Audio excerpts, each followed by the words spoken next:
હરે કૃષ્ણ સર્વને ખૂબ ખૂબ આભાર જોડાવા માટે. મારું નામ કલાવતી કમળાદાસી દેવીદાસી છે. આજનો તમારો ક્લાસ હું લેવાનું છું. શરૂ કરીએ મંગલાચરણથી.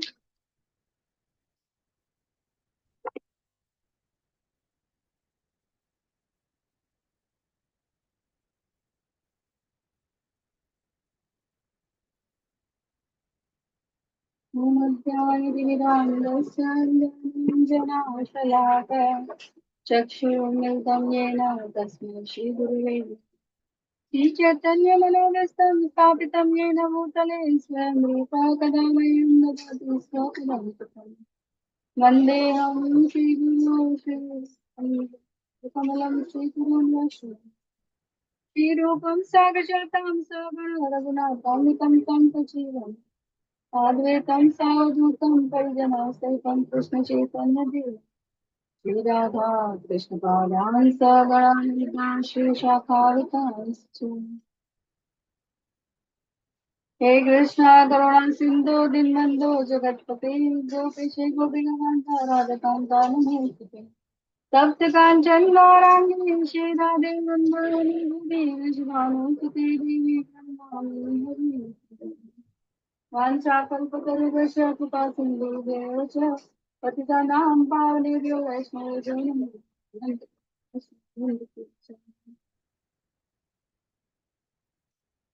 ॐ नमो भगवते वासुदेव। ॐ नमो भगवते वासुदेव। ॐ नमो भगवते वासुदेव। नमो विष्णुपादाय कृष्णदेशाय भूतले श्रीमते भक्तिवेदान्त स्वामी नमस्ते सरस्वती देवी गौरवाणी प्रचारिणे निर्विशेष शून्यवादी पार्षदेशिकारि जय हो श्री कृष्ण चैतन्य प्रभु नित्यानंद श्री अद्वैत गदाधर श्री साधुगौर भक्त जय हो श्री कृष्ण चैतन्य प्रभु नित्यानंद श्री अद्वैत गदाधर श्री साधुगौर जय हो श्री कृष्ण चैतन्य प्रभु नित्यानंद श्री अद्वैत गदाधर श्री साधुगौर हरे कृष्णा कृष्ण कृष्ण हरे हरे हरे राम राम રામ રામ હરે હરે કૃષ્ણ સર્વને ખૂબ ખૂબ આભાર જોડાવા માટે. 2 મિનિટ આપજો. હરે કૃષ્ણ માતાજી, ધન્યવાદ, હરે પ્રણામ. કૃષ્ણ. हरे कृष्णा माताजी सादर प्रणाम। હરે કૃષ્ણ. તો શરૂઆત કરીએ. આજનો ખૂબ જ મહત્વનો કહેવાય ને અધ્યાય છે.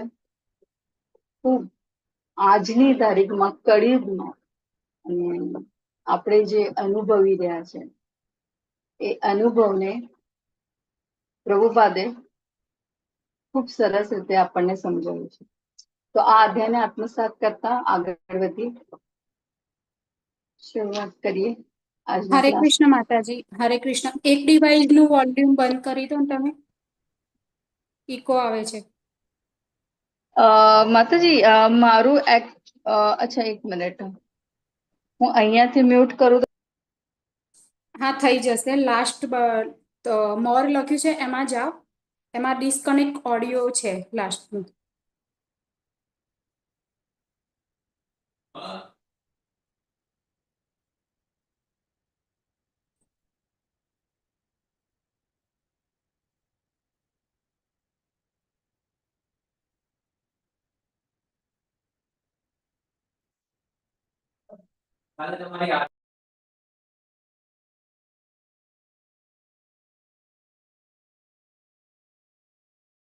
માતાજી કોસ્ટ પાછું આપજો ને, રિમૂવ થઈ ગયો તો.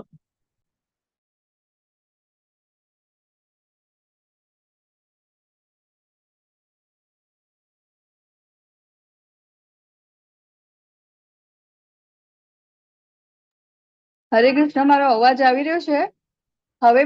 એકો આવે છે? ના ના માતાજી, હવે ઓકે છે. નથી આવતું. સર્વિસ નો અવાજ આવે છે માતાજી, કોસ્ટ આપજો ને પાછું. હા હા પ્રભુજી આપું છું.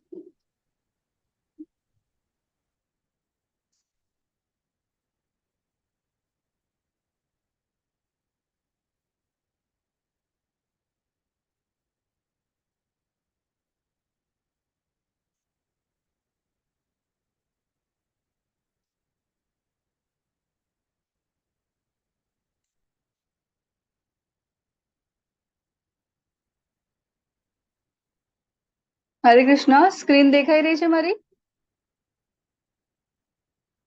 હા માતાજી દેખાય છે. હરિ બોલ. શરૂઆત કરીએ. પ્રકરણ 17 કલીને સજાને બદલો. 1 થી શ્લોક 15 સુધી ઓવરવ્યુ લઈએ. શ્લોક 1 થી 3 અયોગ્ય લોકો વહીવટ કરતા કે શાસક બને છે ત્યારે ધર્મના સિદ્ધાંતો ઘટે છે, એટલે કે ધીરે ધીરે એમના સિદ્ધાંતનું, ધર્મના સિદ્ધાંતો પતન થાય છે. ગાયો અસુરક્ષિત રહેશે. આ અધ્યાયમાં આપણે રાજા તરીકે પરીક્ષિત મહારાજના વિશે સમજીશું અને શાસકે પોતાની પ્રજા, પ્રજા એટલે કે ફક્ત નહીં, માનવ સમાજની સાથે સાથે હા જે અબોલા પ્રાણીઓ છે, પક્ષીઓ છે, એ પણ પ્રજામાં આવે છે. તો અહીંયા ગાયો અસુરક્ષિત રહેશે.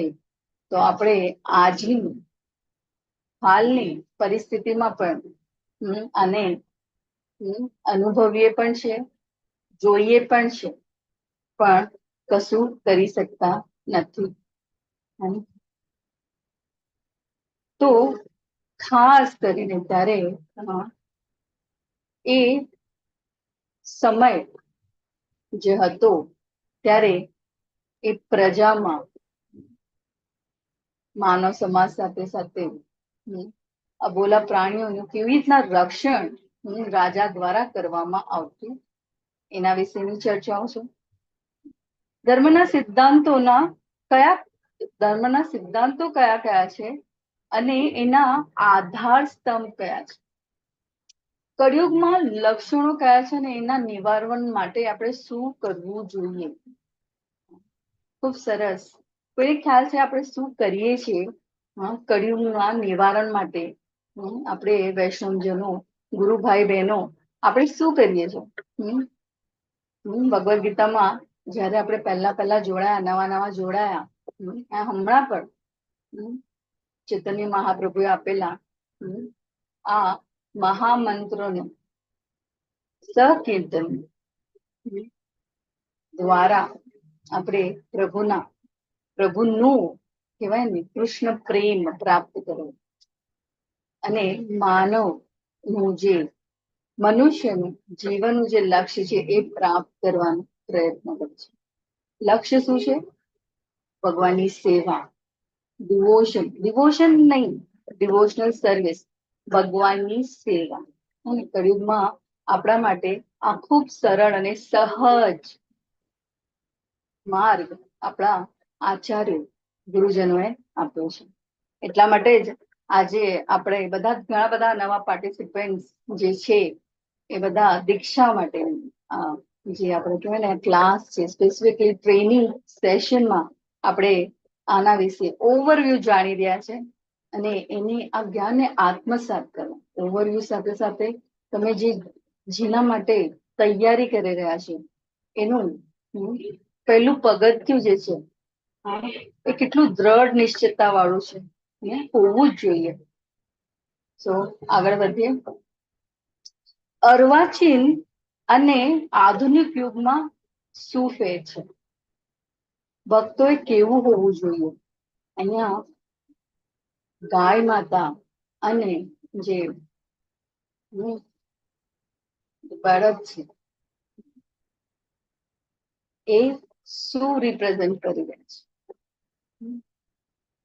એના વિશે, અને જે ગાય રૂપી ધરતી માતા અને બળદ રૂપી જે ધર્મ છે એ કયા સિદ્ધાંતોનું પાલન કરવા અને કેવી રીતના સહન. અને અહીંયા ખૂબ આગળ જેમ આપણે આ અધ્યાય વિશે જાણશું, તમે ઘણા બધા એનો ઓવરવ્યુ કે તમે એનો અભ્યાસ પણ કર્યો હશે અને એને સમજવાનો પ્રયત્ન પણ કર્યો હશે.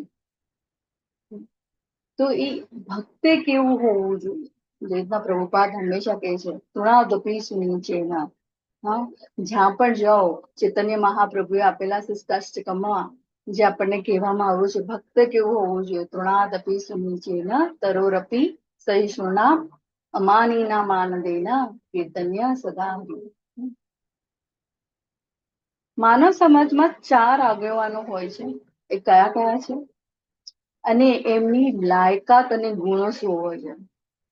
આજે આપણે જેવી રીતના કલીની સજા, રાજા પરીક્ષિતના લક્ષણો અને રાજા કેવું હોવું જોઈએ ને એક શાસકે કેવું હોવું જોઈએ એના વિશેની ચર્ચા પણ આગળ કરવામાં આવી છે અને આપણે એનો અનુભવ પણ કરતા હોઈએ છીએ. ને કળિયુગની પરિસ્થિતિને અનુકૂળ બનાવવા આપણે શું કરવું જોઈએ? તો આપણે શું કરી રહ્યા છે આજે હમણાં?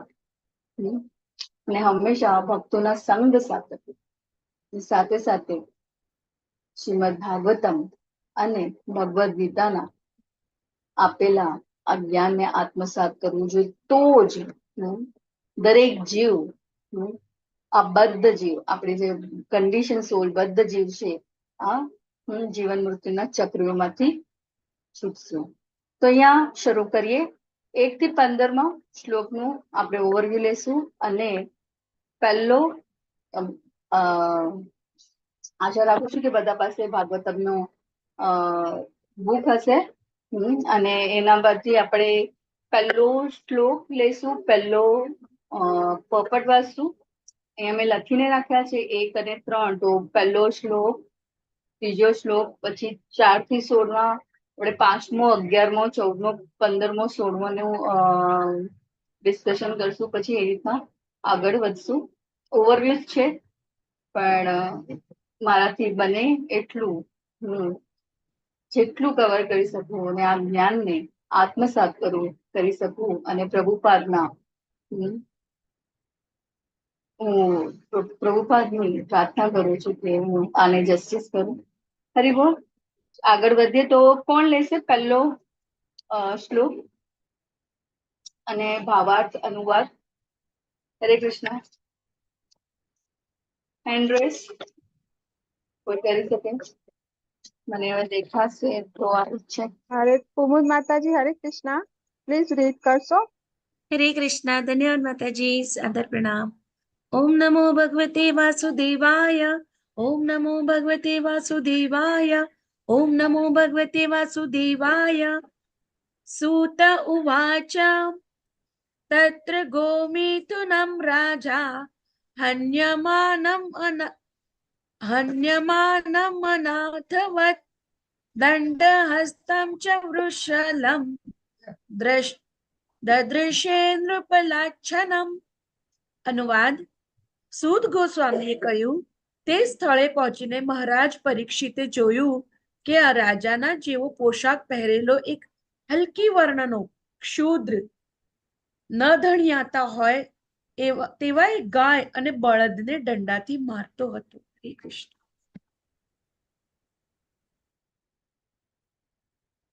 હરે કૃષ્ણ માતાજી. ભાવાર્થ પણ લઈ લો. હા.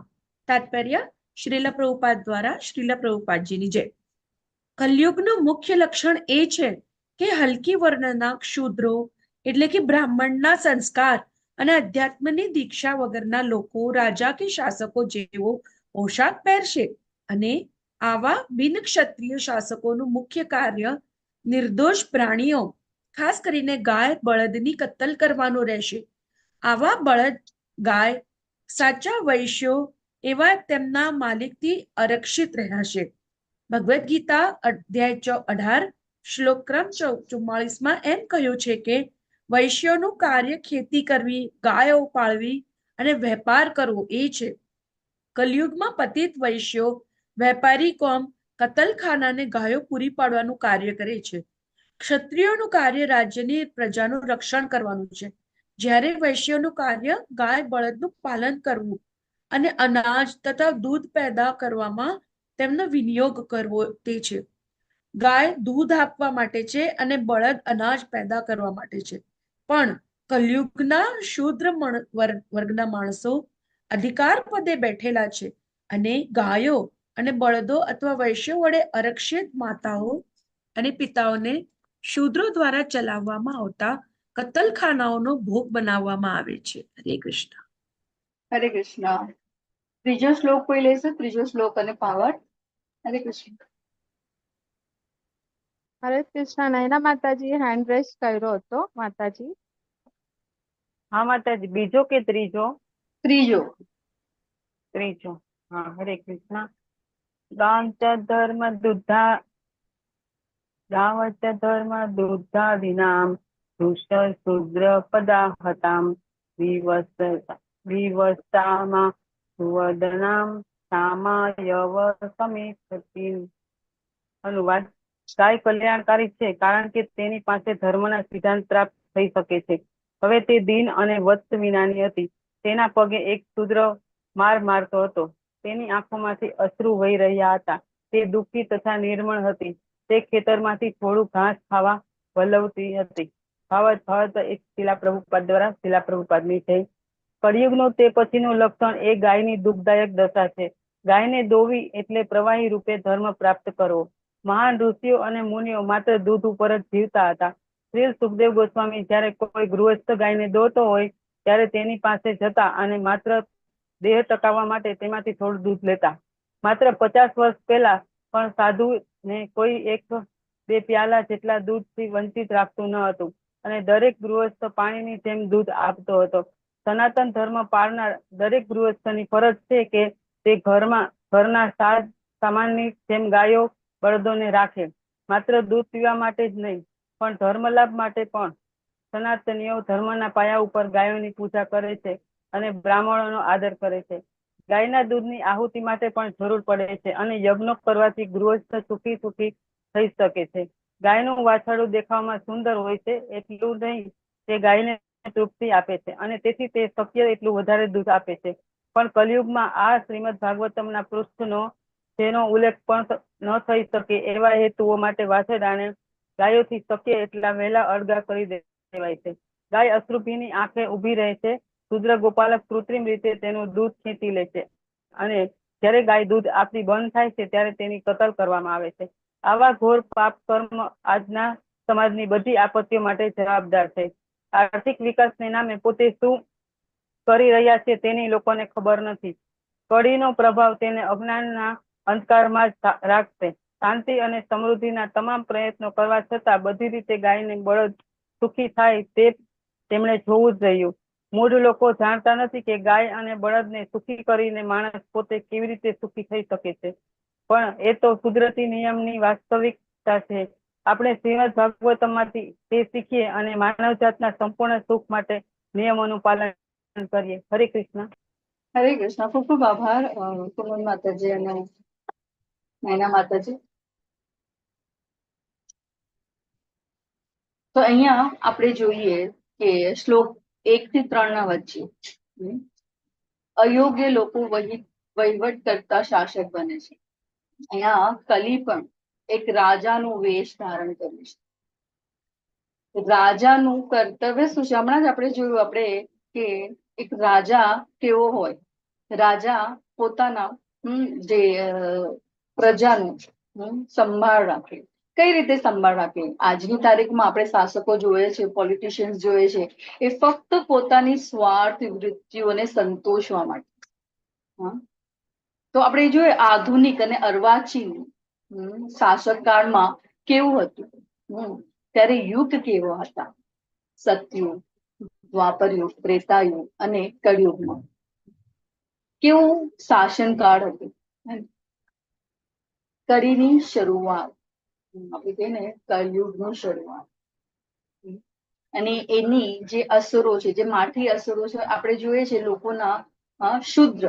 અહીંયા પ્રભુપાદ પણ કહે છે ને કે શુદ્ર વર્ણનું આપણે જોઈએ છે વર્ણ કયા 4 વર્ણો છે? બ્રાહ્મણ, કોઈ કહેશે મને કયા 4 વર્ણો છે? બ્રાહ્મણ, ક્ષત્રિય, વૈશ્ય ને શૂદ્ર. ને આજની તારીખમાં માનવનું ભલે તમે બ્રાહ્મણ કુટુંબના હો કે ક્ષત્રિય કુટુંબના હો, પણ આજની માનસિકતા કઈ છે? કહેશે કોઈ મને? આજની આપણે પ્રભુપાદ આપણને તેની સાથે સરખાવ્યું છે આજે બધા મોટા હોદ્દામાં બેઠા છે, ઘણું બધું જ્ઞાન પ્રાપ્ત કર્યું છે, પણ આપણી માનસિકતા અને આપણા કાર્યો કેવા પ્રકારના છે, આપણે કઈ રીતે કયા કેટેગરીમાં આવે છે આજની તારીખમાં? કોઈ કહે છે? શુદ્ર શુદ્ર માતાજી. ખૂબ ખૂબ આભાર. આવું માતાજી, ઇન્ટરેક્શન હોય. આ મહિપાલસિંહ નો હેન્ડ રેઝ છે, એમને પૂછો. હા પ્રભુજી. હરે કૃષ્ણ. શુદ્ર જાતિમાં આવે છે અત્યારે. કર્મ શુદ્ર જાતિના છે. કર્મસૂત્ર જાતિના. ખૂબ સરસ, ખૂબ સરસ. ખૂબ આભાર. હરે કૃષ્ણ. હરે કૃષ્ણ. તો ખૂબ આનંદ થાય જ્યારે આપણે ટુ વે કમ્યુનિકેશન હોય સાથે સાથે ને આને સમજવાનો, આ જ્ઞાનને પ્રભુપાદે આપેલા આ જ્ઞાનને આત્મસાત કરતા કરતા આપણે આગળ વધીએ. હે ને? તો અહીંયા અયોગ્ય લોકો વહીવટ કરતા શાસક બને છે, એટલે કે એવા લોકોના હાથમાં એક શાસન આવી જાય ત્યારે પ્રજાનો શું બેહાલ થાય. મનુષ્ય તો રિએક્ટ કરે છે ને, આપણે કઈ દુઃખ આવે કઈ પણ હોય તો આપણે બોલીને એને આપણે એક્સપ્રેસ કરીએ છીએ, પણ જ્યારે અબોલા ત્યારે આપણે જોઈએ છે એવા જીવો કશું કરી શકતા નથી, ત્યારે આપણા હૃદયમાં શું વિડંબણાઓ કેટલી, આપણે ફક્ત આપણને આંગળીમાં એક થોડું શું કંઈક સોયનો ટોક પર લાગી જાય તો આપણે રિએક્ટ કરીએ છીએ, પણ આજની તારીખમાં આપણે જ્યારે જોઈએ છે અહીંયા શ્લોક નંબર 3 કેટલી હદ સુધી આપણી માનસિકતા એક પોતાના સ્વાર્થ ખાતર આપણે અબોલા જીવનું કેટલું શોષણ કરીએ છીએ. તો અહીંયા અયોગ્ય લોકો વહીવટ કરતા શાસક બને છે તો પ્રજાનો શું હાલ થાય છે એના વિશેનું પ્રભુપાદે આપણને અહીંયા જ્ઞાન આપ્યું છે. ને કળિયુગનું મુખ્ય લક્ષણ જે છે શું છે? તો એ છે કે હલકી વર્ણના શૂદ્રો એટલે કે બ્રાહ્મણના સંસ્કાર અને અધ્યાત્મની દીક્ષા વગરના લોકો રાજા કે શાસકો જેવા પોશાક પહેરશે. અને આવા બિનક્ષત્રિય શાસકોનું મુખ્ય કાર્ય નિર્દોષ પ્રાણીઓ, ખાસ કરીને ગાય બળદની કતલ કરવાનું રહેશે. શ્લોક 2માં પણ આપણું છે કે કલયુગનું બીજું લક્ષણ એ છે કે સફેદ કમળ જેવા સ્ફટિક શ્વેત ધર્મ ઉપર આ યુગની અસંસ્કારી શુદ્ર વસ્તી હુમલા કરશે અને સાથે સાથે શું કરશે? ધર્મના વિરુદ્ધ આપણે જોઈએ છે ને, ધર્મના વિરુદ્ધ શું શું નથી ચાલતું. બધાએ પોતાને જે કમ્ફર્ટ ઝોનમાં, જેને પોતાને, આપણે જોયું હતું ભગવદ્ ગીતાનું જયારે આપણે જ્ઞાન લીધું શરૂઆતથી લઈને હમણાં લેવલ 1, લેવલ 2, લેવલ 3, લેવલ 4 વાળા બધા આપણે બધા અહીંયા સાથે મળીને આ જ્ઞાનને આત્મસાત કરીએ. શું જાણ્યું હતું કે બધાએ જે નિર્વિશેષવાદીઓ છે, જે માયાવાદીઓ છે, જેને પોતાના કમ્ફર્ટ કે મને મારા માટે મને આ ફાવે છે એ જ રીતે એને પોતાના રીતે પોતાના મન પ્રમાણે હંમેશા પ્રભુપાદ કહે છે કે શાસ્ત્રોના પ્રમાણે જે મનુષ્ય જીવન જીવે છે એના માટે ખૂબ સરળ અને સહજ થઈ જાય છે. પણ જે શાસ્ત્રયુક્ત કર્મ નથી કરતા, શાસ્ત્રયુક્ત કોઈ વ્યવહાર નથી કરતા, તો એ કેવું જીવન જીવે છે અને એની ગતિ પણ શું થાય છે. તો અહીંયા શું થાય છે? ધર્મના સિદ્ધાંતો જે છે, મુખ્ય પાયાઓ છે, એનું પતન થાય છે. તો હવે આગળ વધીએ. શ્લોક 4થી 16 મહારાજ પરીક્ષિત કલી, ધર્મ અને ધરણીની વાતો કરે છે.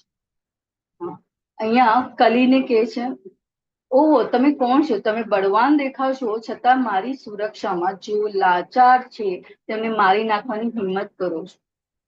તમારો પહેરવેશ દ્વારા તમે તમારી જાતને એક ઈશ્વર ભક્ત એટલે કે રાજા તરીકે દર્શાવો છો, પરંતુ તમારા કાર્યોથી તમે ક્ષત્રિયોના સિદ્ધાંતોનો વિરોધ કરો છો. હવે ક્ષત્રિયોનો સિદ્ધાંત શું છે? લોકોની રક્ષા કરે. અહીં બીજા વાક્યમાં તમે તમારા 3 પગ ગુમાવી દીધા છે અને માત્ર એક જ પગ પર આગળ વધી રહ્યા છે. કલી ની સાથે સાથે બળદની જે વિડંબણા, જે એનું જે દુઃખ છે, હા, ખૂબ સરસ. અહીંયા આપણે જેમ પરપટ વાંચતા જશું, એ ધર્મ જાણે છે કે એને એક ભક્તના જીવનમાં ખૂબ જ જરૂરી છે. કૃષ્ણ ભાવનામૃતમાં હોવાથી એનું જીવન અને લક્ષ્ય એક જ છે કે જે પણ થાય છે પ્રભુની ઈચ્છાથી થાય છે.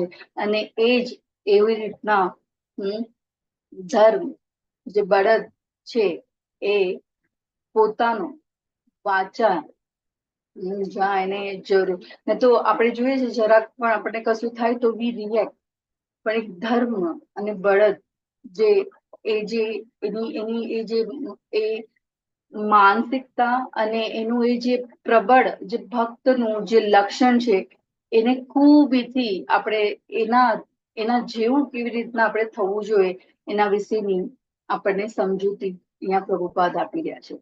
તો અહીંયા પરીક્ષિત મહારાજ બળદને પણ કહે છે કે તું નિરપરાધી અને સંપૂર્ણ પ્રામાણિક છે, તેથી હું તમને બધાને તમારું ભલું ઈચ્છું છું. કૃપા કરીને મને આ વિકૃતિઓના ગુનેગાર વિશે જણાવો જે પાર્થના પુત્રોની પ્રતિષ્ઠાને કાળી કરે છે, એટલે કે એનું નામ કલંકિત કરી રહ્યા છે. તો આગળ વધીએ. પાંચમો શ્લોક, પાંચમા શ્લોકનો ભાવાર્થ સાથે. હરે કૃષ્ણ.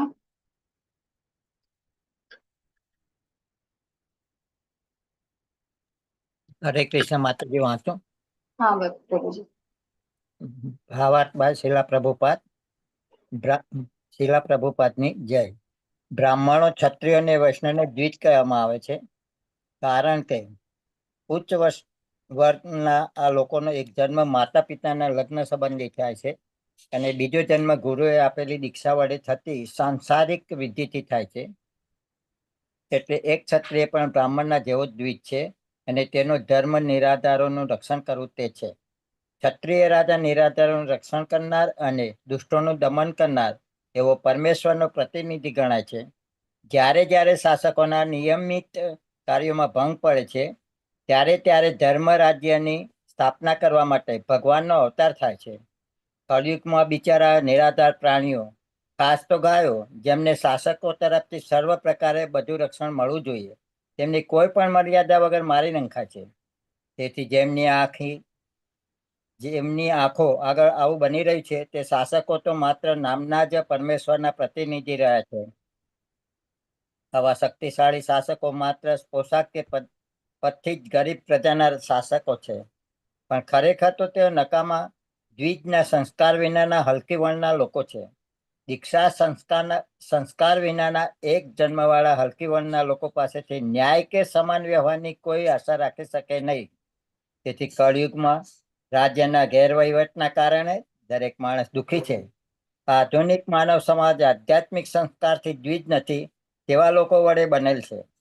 લોકોની સરકાર એ કલીની સરકાર હોવી જોઈએ કે જેમાં દરેક માણસ દુઃખી છે. હરે કૃષ્ણ માતાજી. હરે કૃષ્ણ પ્રભુજી, ખૂબ ખૂબ આભાર.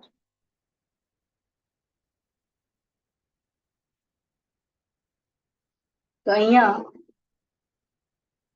બીજો જન્મ ગુરુએ આપેલી દીક્ષા વડે થતી સાંસારિક વિધિથી થાય છે.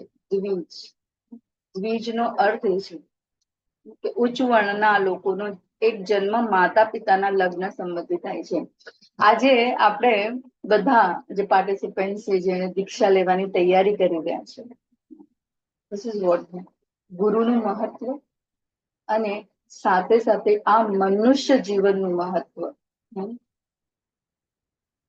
ગુરુ દ્વારા આપણે આત્મસાત કરી છે. અહીંયા બ્રાહ્મણો, ક્ષત્રિયો અને વૈશ્યોને દ્વિજ કહેવામાં આવે છે.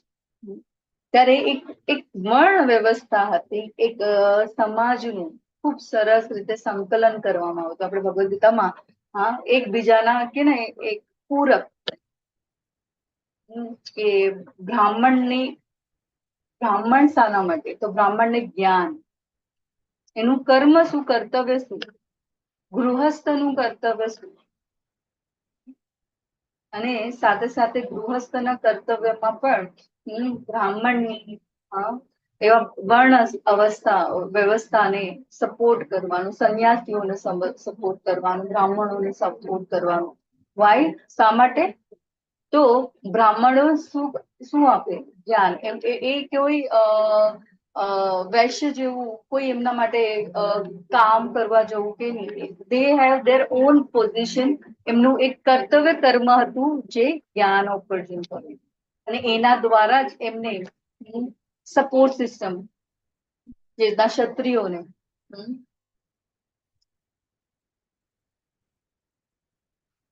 ક્ષત્રિયોનું કર્તવ્ય શું? તો રક્ષા કરવી. વૈશ્યનું તો વ્યાપાર કરવો. અને શુદ્ર તો એની એટલી કેપેસિટી નથી, અને આપણે બધા જ જાણીએ છીએ, એટલું બધું ડિટેલમાં ડિસ્કશન કરવાની જરૂર નથી. પણ આ એક વ્યવસ્થા જે હતી એ શું હતી? સપોર્ટ સિસ્ટમ, એકબીજાને પૂરક. અને આ બધા વ્યવસ્થામાં મુખ્ય લક્ષણ શું હતું? મુખ્ય લક્ષ્ય શું હતું? તો ભગવાનની સેવા અને મનુષ્યને આધ્યાત્મિક રીતે ઉન્નત થવાનું ને સાથે સાથે પોતાના જીવનનું લક્ષ્યને પ્રાપ્ત. તો અહીંયા કલયુગમાં શું થાય છે? તો અહીંયા કલયુગમાં નિરાધાર પ્રાણીઓ, અબોલા પ્રાણીઓનું કેવું શોષણ કરવામાં આવે છે.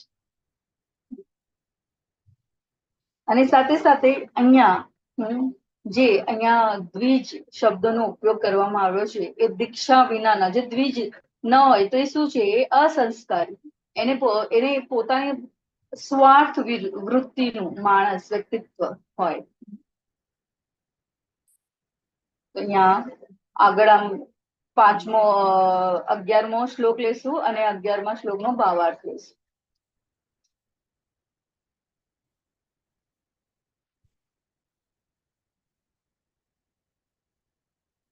હરે કૃષ્ણ.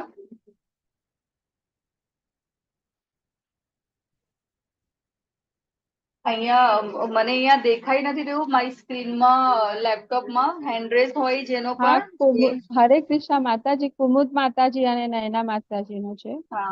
Naina hand raise. માતાજીને વાંચવા દો માતાજી, વાંધો નહીં. હરે કૃષ્ણ.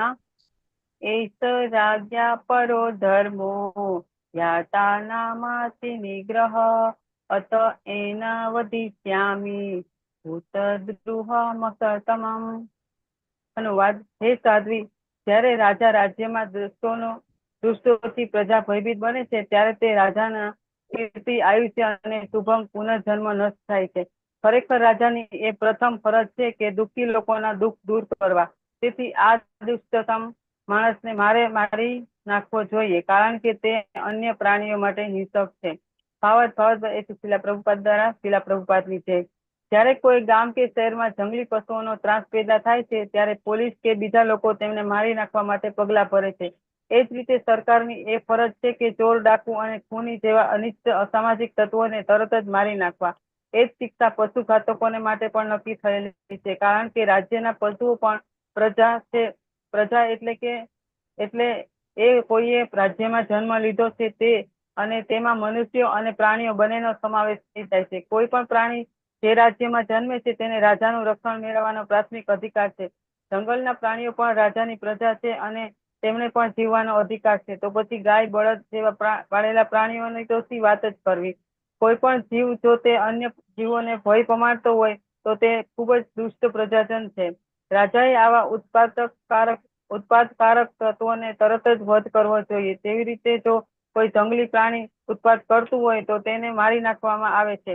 તેવી જ રીતે કોઈ પણ માણસ જો જંગલના પ્રાણીઓને કે બીજા પ્રાણીઓને બિનજરૂરી રીતે મારી નાખે કે ભય પમાડે તો તેને તરત જ સજા કરવી જોઈએ. પરમેશ્વરના કાયદા મુજબ બધા જીવો પ્રભુના પુત્રો છે, ભલે પછી તેઓ ગમે તે આકારના હોય. બીજા પ્રાણીને બધા જીવો પ્રભુના પુત્રો છે. બીજા પ્રાણીઓને મારી નાખવાનો કોઈને અધિકાર નથી, સિવાય કે કુદરતના કાયદાની એવી આજ્ઞા હોય. વાઘ નિમ્ન કોટીના પ્રાણીઓને પોતે જીવવા માટે મારી શકે છે, પણ એક માણસ પોતે જીવતો રહેવા માટે પ્રાણીને મારી શકતો નથી. તે પરમેશ્વરનો કાયદો છે. જેમણે એવો કાયદો ઘડ્યો છે કે એક જીવ બીજા જીવને ખાઈને પોતાનું જીવન ટકાવી રાખે છે. તેથી શાકાહારીઓ અને બીજા જીવોને ખાઈને જીવે છે. તેથી કાયદો એવો જ છે કે દરેક પરમેશ્વરના કાયદાએ ઠરાવ્યા મુજબના અમુક પ્રાણીઓને ખાઈને જીવવું જોઈએ. ઉપનિષદમાં એવી આજ્ઞા કરે છે કે દરેક એ ભગવાનના માર્ગદર્શન પ્રમાણે જીવવું જોઈએ, પોતાની મરજી પ્રમાણે નહીં. માણસ ભગવાને ઠરાવેલા વિવિધ પ્રકારના અનાજ, ફળ, દૂધ વગેરે ખાઈને જીવી શકે એમ છે અને તેને ખાસ કિસ્સા સિવાય પ્રાણી ખોરાકની જરૂર નથી. ભ્રમમાં પડેલો રાજા કે શાસક કેટલીક વાર મહાન તત્વજ્ઞાની અને પંડિત તરીકે પ્રખ્યાત હોવા છતાં રાજ્યની અંદર કતલખાનાની પરવાનગી આપે છે, કારણ કે તે જાણતો નથી કે દિન પશુઓને ત્રાસ આપવાથી આવા રાજા કે શાસક માટે નરકનો માર્ગ ખુલ્લો થાય છે. શાસન કરતા તો મનુષ્ય અને પશુ બંને પ્રજાઓની સલામતી માટે હંમેશા સાવધાન રહેવું જોઈએ અને કોઈ પણ સ્થળે કોઈ પણ જીવ થકી અન્ય જીવને ત્રાસ આપવાય છે કે તેની તપાસ કરવી જોઈએ. ત્રાસ આપનારને તરત જ પકડવો જોઈએ અને મારી નાખવો જોઈએ, જેમ મહારાજ પરીક્ષિત દ્વારા દર્શાવવામાં આવ્યું છે. લોકોની સરકારે અથવા લોકો વડે ચાલતી સરકારે મૂર્ખ સરકારી લોકોની તરંગી ઈચ્છા મુજબ નિર્દોષ પ્રાણીઓની કતલ છૂટ આપવી જોઈએ નહીં. પ્રમાણભૂત શાસ્ત્રોમાં બતાવેલા ધર્મના નિયમો પ્રમાણે જાણવા જોઈએ. મહારાજ પરીક્ષિત અહીં શાસ્ત્રના આધારે જણાવે છે કે પરમેશ્વરના કાયદા અનુસાર બે જવાબદાર રાજા કે રાજ્યનો વડો પોતાની નામના આયુષ્ય, સત્તા અને શક્તિને તેમજ અંતે ધન્ય જીવન તરફની ગતિને અને મૃત્યુ પછી મળનાર મોક્ષને પણ જોખમાવે છે. આવા મૂર્ખ માણસો તો મૃત્યુ પછીના બીજા જીવનના અસ્તિત્વમાં જ માનતા નથી. આ શ્લોક વિશે ભાષ્ય લખતી વખતે અમારી સામે એક મહાન આધુનિક રાજનીતિજ્ઞનું નિવેદન પડેલું છે. તે તાજેતરમાં જ અવસાન પામ્યા છે અને પોતાનું જે વસિયતનામું કરી રહ્યા છે તે મહારાજ પરીક્ષિતે ઉલ્લેખેલા પરમેશ્વરના કાયદા વિશેનું અલ્પ જ્ઞાન દર્શાવે છે. એ જ રાજનીતિજ્ઞ પરમેશ્વરના કાયદાથી એટલા અજ્ઞાત હતા કે તે લખે છે, આવા કોઈ વિધિ ઉત્સવોમાં હું માનતો નથી અને વાસ્તવમાં તેમને તાબે થવું તે એક દંભ તથા આપણી જાતને અને બીજાઓને ભ્રમમાં નાખવાનો પ્રયાસ ગણાવે છે. આ બાબતમાં મારે કોઈ ધાર્મિક ભાવના નથી. અર્વાચીન યુગના એક મહારાજ રાજનીતિજ્ઞના આ વિધાનોને મહારાજ પરીક્ષિતના વિધાનો સાથે સરખાવતા એમાં મોટો તફાવત જોવા મળે છે. ધર્મશાસ્ત્રોના નિયમો અનુસાર મહારાજ પરીક્ષિત ધાર્મિક હતા, જ્યારે આધુનિક રાજનીતિજ્ઞ પોતાની અંગત માન્યતાઓ અને લાગણીઓથી દોરવાય છે. ભૌતિક દુનિયાનો કોઈ પણ મહાપુરુષ છેવટે તો એક બદ્ધ જીવ છે. તે પોતાના હાથે પગે માયાના પાશમાં બંધાયેલો છે અને છતાં તે મૂર્ખ બદ્ધ જીવ પોતાની તરંગી ઈચ્છા મુજબ ચાલવા માટે પોતાને મુક્ત સમજે છે.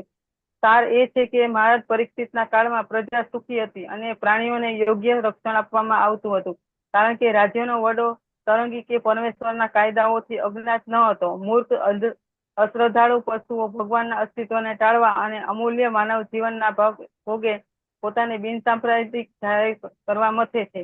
મનુષ્ય જીવન ખાસ કરીને પરમેશ્વરના વિજ્ઞાનને જાણવા માટે નિમાયેલું છે, પણ મૂર્ખ પશુઓ ખાસ કરીને આ કળિયુગમાં પરમેશ્વરને વૈજ્ઞાનિક રીતે જાણવાને બદલે ધર્મ, શ્રદ્ધા અને ભગવાનના અસ્તિત્વની વિરુદ્ધ પ્રચાર કરે છે. જોકે પોતે જન્મ, મૃત્યુ, જરા અને વ્યાધિના લક્ષણોથી ભગવાનના નીતિ નિયમોથી હંમેશા બંધાયેલો હોય છે. હરે કૃષ્ણ. હરે કૃષ્ણ. ખૂબ ખૂબ આભાર માતાજી, ખૂબ ખૂબ આભાર. તો અહીંયા આપણે એક જ અહીંયા છેલ્લી જે 4 લાઈન છે એને ડિસ્કસ કરીશું કે મનુષ્ય જીવન ખાસ કરીને પરમેશ્વરના વિજ્ઞાનને જાણવાની ને આપણે આ કહેવાય ને કે પ્રશ્નોના ઉત્તરો જેવી રીતના એક ચકલીનું ઉદાહરણ લેતા હોય છે કે સવાર પડે એટલે પોતાના પ્રશ્નો, તો પ્રશ્નો શું? તો એનું એક જ કામ, હું જેટલું ચણવું એટલે કે એને જેટલું જોવે એટલું જ ચણે. પણ આજની તારીખમાં એક મનુષ્ય પાસે એને જેટલું જોવે છે એના કરતા વધારે એની ઈચ્છાઓ અને એની જરૂરિયાતો કરતા વધારે એને શું હોય છે, એને જે બેઝિક એની નીડ છે, જે જરૂરતો છે એના કરતા વધારે એને સંગરવાની આદત. આપણે આખી ગુણી ચકલીની સામે મૂકશું તે શું કરશે? કેટલું ચણશે? એને આજનું જે પૂરતું ચણવાનું હોય ને એટલું જ ચણશે. તો અહીંયા આપણે પ્રશ્નોના ઉત્તરો કહીએ છીએ, જેવી રીતના કે આ મારું પરિવાર, આ મારું ઘર, હું ને મારી જ જરૂરિયાતો અને એ જ પ્રશ્નોના ઉકેલતા ઉકેલતા મનુષ્ય જીવનનું જે લક્ષ્ય છે એને આપણે કહેવાય એકદમ પાછળ થયેલી છે અને વિચારે ક્યારે છે કે હા હજી તો બહુ વાર છે. જે ભગવદ્ ગીતામાં આજે આપણે જ્ઞાન આત્મસાત કર્યું કે ભક્તિની કોઈ ઉંમર હોતી નથી. શરૂઆત આપણે આજથી જેટલી બને એટલી વહેલી કરવી જોઈએ. એટલે જ બાળકોની આપણે એવા સંસ્કાર એવા જ્ઞાનથી આત્મસાત કરવી એ આપણી જવાબદારી છે. ધર્મના સિદ્ધાંતો જ્યાં કશું જ કરવાની જરૂર નથી. જ્ઞાન આપણને આપણા આચાર્યોએ આપેલું છે, શાસ્ત્રોમાં આપેલું છે, એ જ પ્રમાણે જીવન જીવવું જોઈએ. પણ આપણી એ કહેવાય ને કે આપણી ઈચ્છાઓ જે આપણને બદ્ધ કરે છે. તો અહીંયા કીધું છે કે મનુષ્ય જીવન ખાસ કરીને પરમેશ્વરના વિજ્ઞાનને જાણવા નિર્માણ છે. પણ મૂર્ખ પશુઓ ખાસ કરીને આ કલયુગમાં પરમેશ્વરને વૈજ્ઞાનિક રીતે જાણવાને બદલે ધર્મ, શ્રદ્ધા અને ભગવાનના અસ્તિત્વની વિરુદ્ધ પ્રચાર કરે છે. પોતાની રીતે જીવન જીવવા આજનું જ જીવન છે, અબનું. કાલે કોણે જોવું છે અને એમાં ને એમાં જ પોતાની ઇન્દ્રિયો તૃપ્તિમાં લાગેલા આ મનુષ્ય પોતાના જ કર્મોનું ફળ ભોગવી રહ્યો છે. તો જો કે પોતે જન્મ, મૃત્યુ, જરા અને વ્યાધિના લક્ષણો ભગવાનના નીતિ નિયમોથી હંમેશા બંધાયેલા રહે છે. આગળ 14મો શ્લોક, 14મો ભાવાર્થ, શ્લોકનો ભાવાર્થ. હરે કૃષ્ણ કુમુદ માતાજી રીડ કરશો?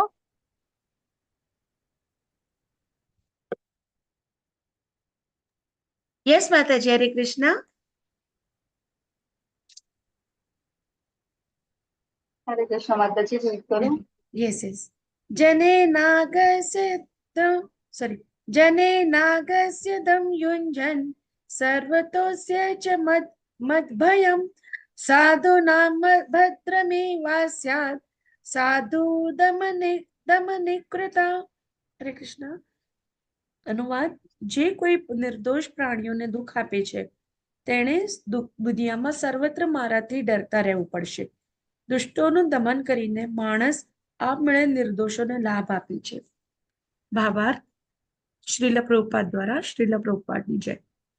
શાસકો નપુંસક અને નામર્દ હોય છે, તે કારણે જ દુષ્ટો ફૂલે ફાલે છે. પણ જ્યારે શાસકો રાજ્યના કોઈ પણ ભાગમાં રહેલા સર્વ પ્રકારના દુષ્ટોનું દમન કરવા જેટલા શક્તિશાળી હોય છે ત્યારે તેઓ ફૂલી ફાલી શકતા નથી.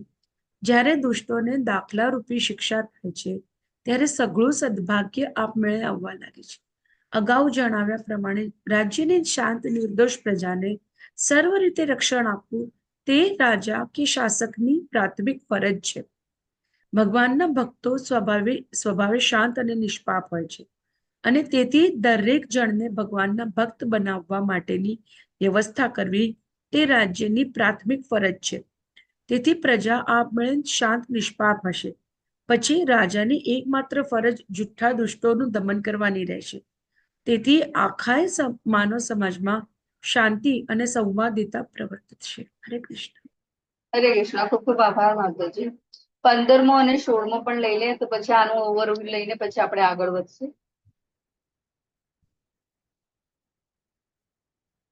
હરે કૃષ્ણ અમરીશનાથ પ્રભુજી. હરે કૃષ્ણ.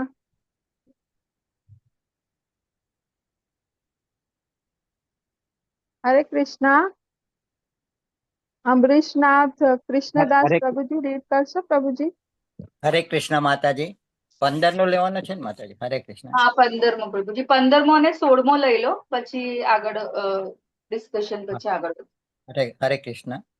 અનાગઃ સ્વીય ભૂતેષુ આગસ્ફુત નિરંકુશ આહર્તાસ્મે ભુજમ સાક્ષાત મહત્સ્યામિ સાંગદમ.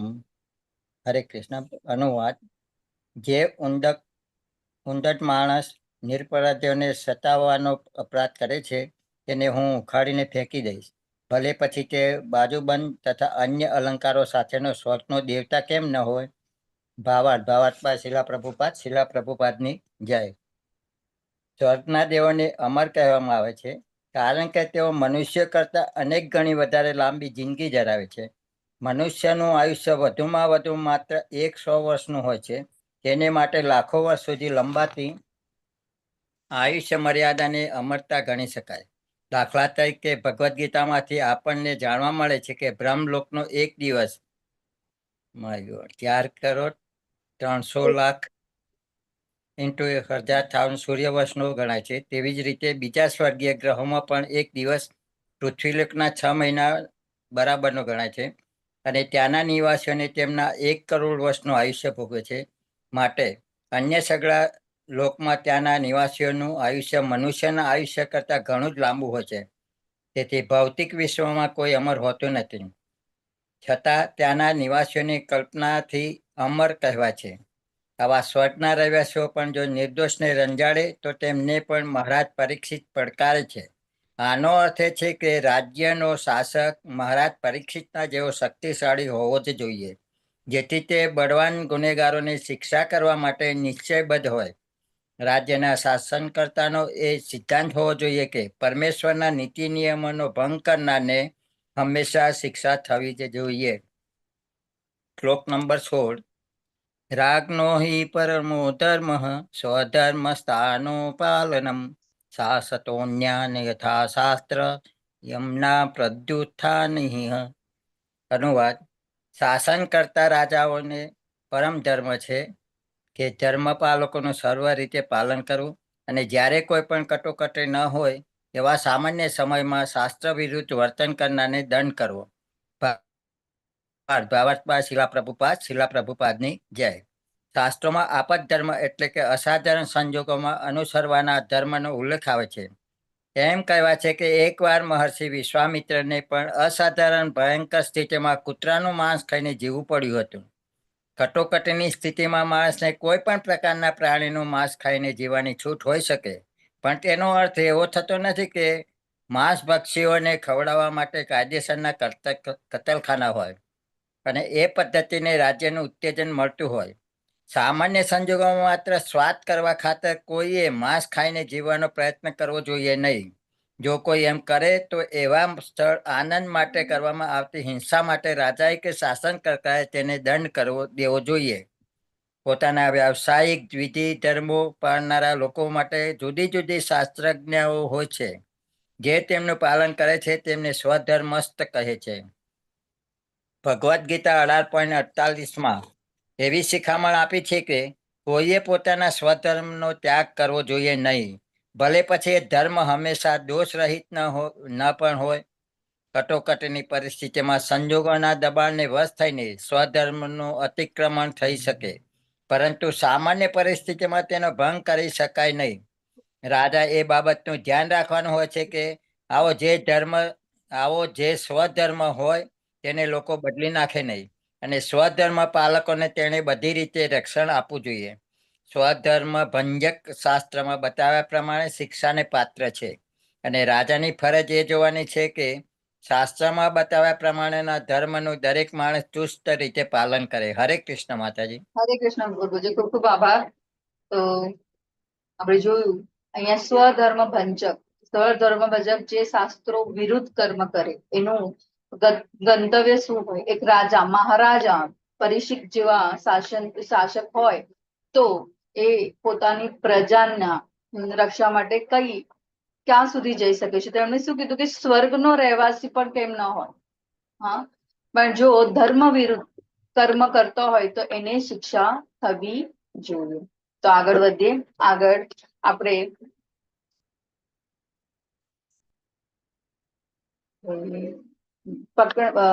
17 થી 20 તો તમારા શબ્દો કોઈને દુઃખથી નિર્ભય બનાવે છે અને પાંડવ વંશને અનુકૂળ બનાવે છે. ભગવાન કૃષ્ણે પણ તેમના સંદેશ વાહક તરીકે કામ કર્યું છે. ધર્મ કહે છે કે આપણે આપણા દુઃખોનું મૂળ કારણ જાણતા નથી, પરંતુ જુદા જુદા મંત્રોથી ગભરાયેલા રહે છે. અહીંયા ધર્મ વચ્ચે સંવાદ છે. પરીક્ષિત મહારાજ અને ધર્મ વચ્ચે સંવાદ થઈ રહ્યો છે અને સંવાદ શાનો થઈ રહ્યો છે. અહીંયા પરીક્ષિત મહારાજ પૂછી રહ્યા છે કે તમારું આવું આવું જે તમે આવા હાલમાં છો એ કોણે કર્યું, એ આવું તમારી સાથે દુષ્કર્મ કોણે કર્યું, અને ધર્મ ત્યાં શાંતિથી એને સહન કરી રહ્યા છે. તો તમારા શબ્દો કોઈને દુઃખથી નિર્ભય બનાવે છે. જ્યારે કોઈ વાણીથી, આપણે કહીએ ને કે વાણીનું તપ, વાણીનું તપ એટલે શું? લોકોને કષ્ટ ના પહોંચાડે એવા શબ્દોનો ઉપયોગ કરો, વાણીનું તપ. ને એક ભક્તના આવું એક લક્ષણ પણ છે. ને અહીંયા ત્યાગ, ત્યાગ ને સહન કરવું એ ભક્તની એક સૌથી પહેલી કહેવાય ને કે એવા લક્ષણો જે આપણે કૃષ્ણ ભાવના મૃત યુક્ત કર્મ જ્યારે આપણે કરીએ ત્યારે એ આ દયાભાવ, કરુણા ભાવ, હે ને, અને લોકોને આપણે જ્યારે ગમે તેટલું કષ્ટ આપ્યા પછી પણ જો એને છોડી દેવું, રિએક્ટ ના કરવું, એ પણ એક ભાવ છે. પણ એવું નથી કે ભગવાન કહે છે કે આપણે સહન કરતા રહેવું.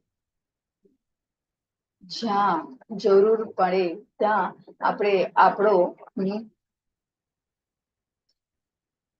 આપણે પોતાનું સંરક્ષણ પણ કરવું જરૂરી છે. પણ અહીંયા ધર્મ છે, અને ધર્મ શું કહી રહ્યા છે એના વિશેનું હું આ ભાવાર્થ શ્લોક લઈશ. એ ધર્મ ઉવાચ એતદવઃ પાંડવેયાનાં યુક્તમાતા ભયં વચ યેષાં ગુણગણે કૃષ્ણો દોત્યાદો ભગવાન કૃત. મૂર્તિમંત ધર્મે કહ્યું, હમણાં જ તમે બોલ્યા છો તે વચન પાંડવ વંશને શોભે એવા છે. પાંડવોના ભક્તિ ગુણોથી આકર્ષાઈને પરમેશ્વર ભગવાન કૃષ્ણે પણ દૂત કાર્ય કર્યું હતું.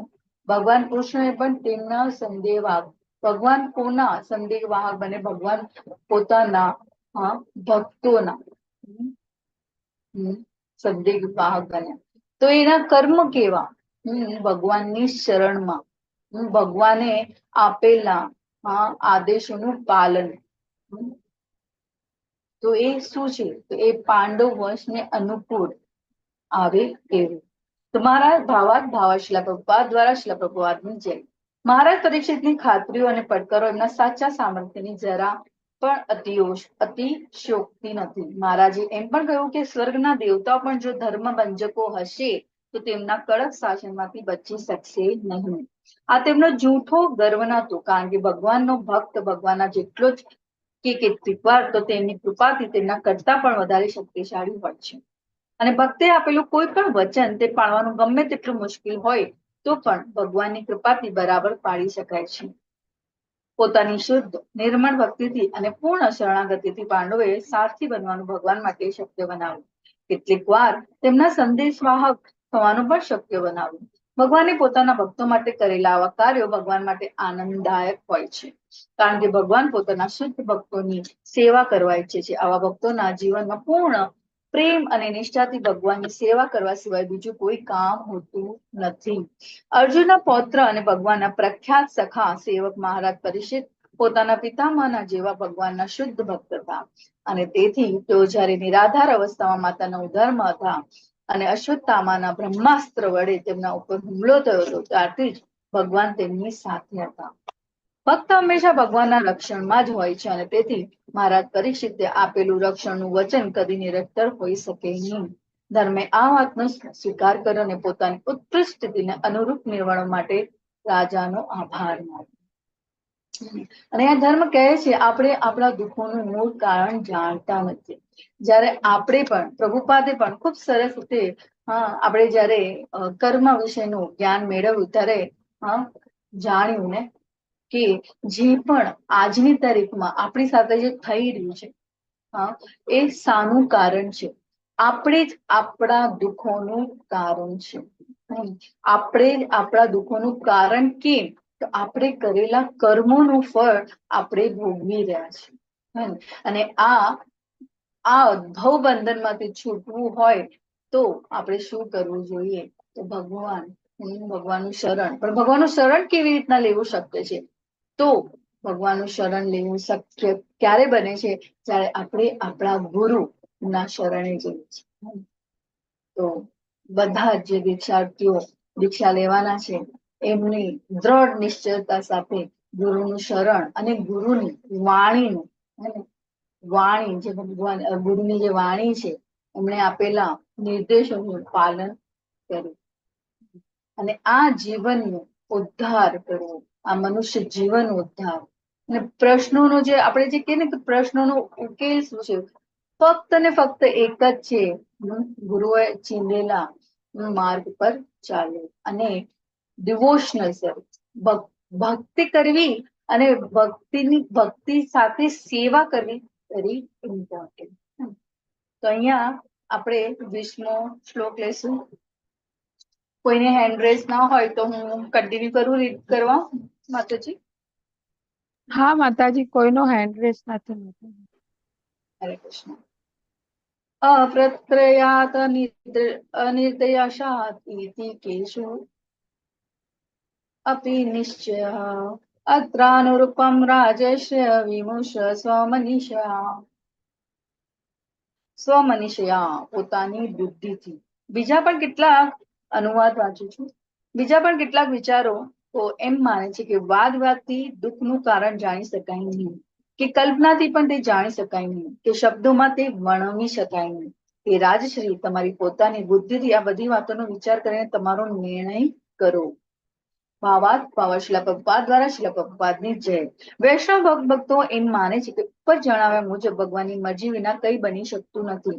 તેઓ પરમ સંચાલક છે, કારણ કે ભગવદ્ ગીતા 15મા અધ્યાય 15મા શ્લોકમાં તેઓ કહે છે કે સર્વવ્યાપક પરમાત્મા રૂપે તેઓ દરેકના હૃદયમાં રહેલા છે અને બધા કાર્યોના સાક્ષી રૂપે નિહાળે છે. ન્યાયાધીશ સમક્ષ સાબિત થયા સિવાય કોઈને તેઓ તેના ગેરકૃત્યો માટે શિક્ષા કરી શકાય નહીં. તેવી નાસ્તિકતાની દલીલોનું અહીં ખંડન થાય છે, કારણ કે જીવાત્માના નિરંતર સાક્ષી અને સાથીદારને આપણે સ્વીકારીએ છીએ. પોતાના પાછલા કે ચાલુ જીવનમાં જે કંઈ કર્યું હોય એ બધું જીવ કદાચ ભૂલી જાય, પણ તેને જાણવું જોઈએ કે એક જ ભૌતિક દેવરૂપી વૃક્ષ પર વ્યક્તિગત જીવાત્મા અને પરમાત્મા એમ બે પક્ષી બેઠેલા છે. તેમાંનું એક જીવાત્મા વૃક્ષના ફળ ભોગવે છે, જ્યારે પરમાત્મા ત્યાં કર્મોના સાક્ષી થવા માટે બેઠેલા છે. તેથી પરમાત્મા જીવના બધા કર્મોના સાક્ષી છે અને માત્ર તેમના માર્ગદર્શનથી જ પોતાના પાછલા કર્મોનું સ્મરણ તે વિસ્મરણ જીવ કરી શકે છે. તેથી તેઓ સર્વવ્યાપી બ્રહ્મ છે, તેમજ સર્વના હૃદયમાં રહેલા પરમાત્મા પણ છે. તેઓ વર્તમાન, ભૂત અને ભવિષ્યના જ્ઞાતા છે, તેમાંથી કશું જ છુપાવી શકાતું નથી. ભક્તોને આ વાતની ખબર છે, તેથી બદલા માટે દેખીતી રીતે આતુર બન્યા સિવાય તેઓ નિષ્ઠાપૂર્વક પોતાના કર્તવ્યો બજાવે છે. અહીં ધર્મ પણ કહે છે ને કે આપણે આપણા દુઃખોનું મૂળ કારણ જાણતા નથી. તે ઉપરાંત કોઈ પણ માણસ પરમેશ્વરના પ્રત્યાઘાતને અનુમાન કે વિદ્વતાથી જાણી શકે નહીં. તેઓ કેટલાકને મુશ્કેલીમાં મૂકે છે અને બીજાને નથી મૂકતા. એવું કેમ? તેઓ વેદોના પરમ જ્ઞાતા છે, તેથી તેઓ ખરેખરા વેદાંતી છે. સાથે સાથે તેઓ વેદોના કર્તા પણ છે. તેમનાથી કોઈ સ્વતંત્ર નથી અને દરેક જણ વિભિન્ન રીતે તેમની જ સેવા કરે છે. બદ્ધ અવસ્થામાં માયાના બળે જીવ પરાણે આવી સેવા કરે છે, જ્યારે મુક્ત અવસ્થામાં જીવને ભગવાનની સ્વયંસ્ફુરિત પ્રેમમય ભક્તિમય સેવામાં દિવ્ય પ્રકૃતિ સહાય કરે છે.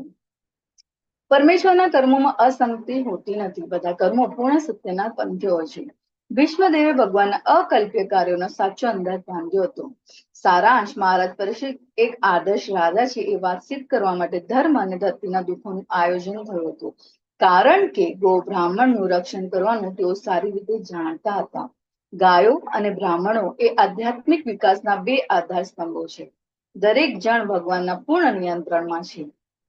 કોઈ ખાસ કિસ્સાનો વિચાર ન કરતા જ્યારે ભગવાન અમુક કાર્ય કરવા ઈચ્છે છે ત્યારે તેઓ તેમના સંપૂર્ણ સાચા હોય છે. તેથી મહારાજ પરીક્ષિતની મહાનતા કસોટીમાં મુકાઈ હતી. તેઓ પોતાના વિચક્ષણ બુદ્ધિથી આ કામ કેવી રીતે કરે છે તે આપણે જોઈએ.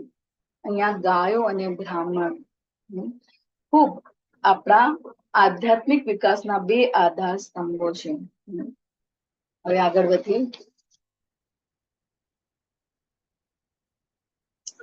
પ્રકરણ 17 21 થી લઈને 27માં શ્લોકનું અહીંયા ઓવરવ્યુ જોશું કે અધાર્મિક કૃત્યોના ગુનેગાર માટે બનાવેલા ગંતવ્ય પણ ગુનેગારની ઓળખ કરનાર માટે છે.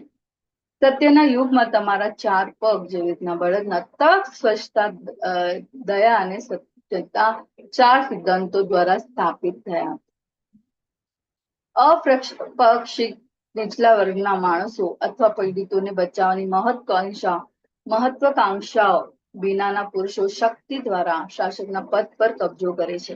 લોકપ્રિય મતો અને પીડિતોને બચાવવાને બદલે આવા માણસો દરેક માટે તદ્દન અસહ્ય પરિસ્થિતિ બનાવે છે. શ્રીમદ ભાગવતમમાં ભ્રષ્ટાચાર, લાશ, બ્લેકમેલ વગેરેના ગુંડરા વાતાવરણને સાફ કરશે. આપણે જોયું કે કળિયુગમાં શું કરવાથી આપણે આનાથી બહાર આવી શકીએ. તો શું કરવું જોઈએ આપણે? ભાગવતમ, શ્રીમદ ભાગવતમ. તો એ શ્રીમદ ભાગવતનું શરણ લેવાથી શું થાય છે? આપણે એવી કહેવાય ને કે ધર્મનું સિદ્ધાંતોનું પાલન થાય છે. જે પણ આજની આપણા પ્રભુપાદે પણ અને આપણા આચાર્યો પણ આપણને કીધું છે કે શાસ્ત્રોનું શરણ લેવું. તો વેદોના સંકલન કરતા કોણ છે? ભગવાન પોતે. અને ભગવાને ચીંધેલા માર્ગનું અનુસરણ આચાર્યો દ્વારા અને આચાર્યો દ્વારા ચીંધેલા માર્ગનું અનુસરણ જો આપણા જેવી પ્રજા કરે તો જીવન કેવું સરળ અને સહજ થઈ જાય. તો અહીંયા 21માં, 24માં, 25માં શ્લોકનું ઓવરવ્યુ આપવામાં આવ્યું છે કે અધાર્મિક કૃત્યોના ગુનો માટે બનાવેલ ગંતવ્ય પણ ગુનેગારની ઓળખ કરવા માટે છે. તો 21મું લઈશ. સુત ઉવાચ એવં ધર્મ પ્રવર્તિત સમગ્ર દ્વિજ સતતમાહ સમાહિતેન મનસા વિખેદ પર્યચષ્ટતમ. સુત ગોસ્વામીએ કહ્યું, હે દ્વિજ શ્રેષ્ઠ, મૂર્તિમંત ધર્મનું આવું કહેલું સાંભળીને સમ્રાટ પરીક્ષિતને પણ સંતોષ થયો નહીં. કોઈ ભૂલ કે ખેદ વિના તેમને જવાબ આપ્યો. ભાવાર્થ શ્રીલ પ્રભુપાદ દ્વારા શ્રીલ પ્રભુપાદની જય. ધર્મ પુરુષ બળદનું નિવેદન ચિંતન અને જ્ઞાનથી ભરેલું હતું. તે દુઃખ પામતો સામાન્ય બળદ ન હતો. તે વાત સમજી શકવાથી રાજાને સંતોષ થયો. માણસ જો પરમેશ્વરના કાયદાનો જ્ઞાતા ન હોય તો તે તાત્વિક સત્યોને સ્પર્શતી આવી બાબતો કહી શકે નહીં. સમ્રાટ પણ એટલા જ વિચક્ષણ હતા. તેથી શંકાઓ કે ભૂલો વિના તેમને મુદ્દાસર જવાબ આપ્યો. 24માં શ્લોકનું લઈએ, ભાવાર્થનો શ્લોક. હું જ વાંચીશ કારણ કે સમય જોઈ શકે છે 10 વાગ્યા છે અને 15-20 મિનિટ વધારે લઈશ તમારી, કારણ કે એક શ્લોક સાથે આપણે આગળ વધી રહ્યા છે.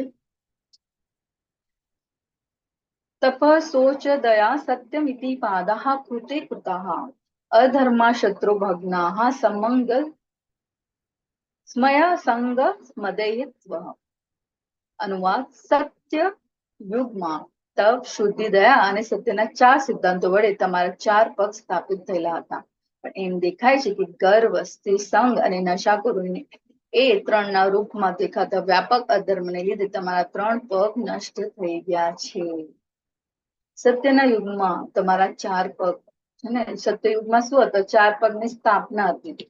અહીંયા હમણાં બળદ કયા અવસ્થામાં છે આપણે બધા જ જાણીએ છીએ. ભાવાર્થ શ્રીલ પ્રભુપાદ દ્વારા શ્રીલ પ્રભુપાદની જય. જીવ જેટલા પ્રમાણમાં માયાના આકર્ષણ વશ થાય છે તેટલા પ્રમાણમાં માયા જીવ ઉપર પ્રભાવ પાડે છે. પતંગિયા પ્રકાશના આંજી દેતા તેજથી ખેંચાય છે અને તેથી તે અગ્નિનો શિકાર બને છે. તેવી રીતે ભ્રામક માયા જીવને બ્રહ્મના અગ્નિનો શિકાર થવા માટે હંમેશા ખેંચે છે. અને બ્રહ્મને વશ ન થવા બલકે તેમાંથી મુક્ત થવા માટે વેદો જીવને સાવધાન કરે છે. શા માટે આપણે ભગવદ્ ગીતાનું શરણ લઈએ છીએ? કેમ આપણે આચાર્યોના ચીંધેલા માર્ગ પર ચાલવું? કારણ કે આપણે બદ્ધ છે. માયા હંમેશા ઊભી જ હોય છે. ક્યાંક આપણે એવું એક પગથિયું ભરીએ કે માયાના પાશમાં આવી જાય. બાકી કેમ? તો ગોલોકા વ્યક્તિ બ્લોક જવા માટે પણ કે આપણી લાયકાત હોવી જોઈએ ને. એમાંથી બહાર આવવું અને કૃષ્ણ ભાવના યુક્ત કર્મ કરવું, જેથી કરીને આપણે આપણા જીવનનું લક્ષ્ય પ્રાપ્ત કરી શકીએ. એટલે ખૂબ જરૂરી છે, ખૂબ જરૂરી છે. અને એક રાજાનું કર્તવ્ય પણ શું છે? ભૌતિકના સ્તર સુધી, ભૌતિકતા પર આવીને પણ આધ્યાત્મિક સ્તર પર મનુષ્ય પ્રજાનું એ જીવન, એ પ્રજાને એ લક્ષ્ય વિશે જ્ઞાન આપવું એક રાજાનું કર્તવ્ય હતું. એવા રાજા કોણ હતા? જનક રાજા, યુધિષ્ઠિર. એવા ઘણા.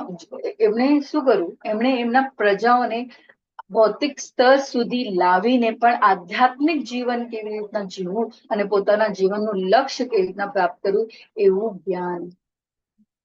તો અહીંયા માયા વિશેની ચર્ચા થઈ રહી છે કે જીવ જેટલા પ્રમાણમાં માયાના આકર્ષણને વશ થાય છે તેટલા પ્રમાણમાં માયા જીવ પર પ્રભાવ કરે છે. માયાની ભ્રામક શક્તિને જીતવી અતિશય કઠિન છે, પણ જે ભગવાનની પૂર્ણ શરણાગતિ સ્વીકારે છે તે સહેલાઈથી તેને જીતી શકે છે. પણ ભગવાનના ચરણ કમળમાં શરણે જવું તે પણ ઘણું સહેલું નથી. તપ, શુદ્ધિ, દયા અને સત્યવાળી વ્યક્તિ માટે આવી શરણાગતિ શક્ય છે. વિકસિત સંસ્કૃતિના 4 સિદ્ધાંતો સતયુગના વિશિષ્ટ લક્ષણો હતા.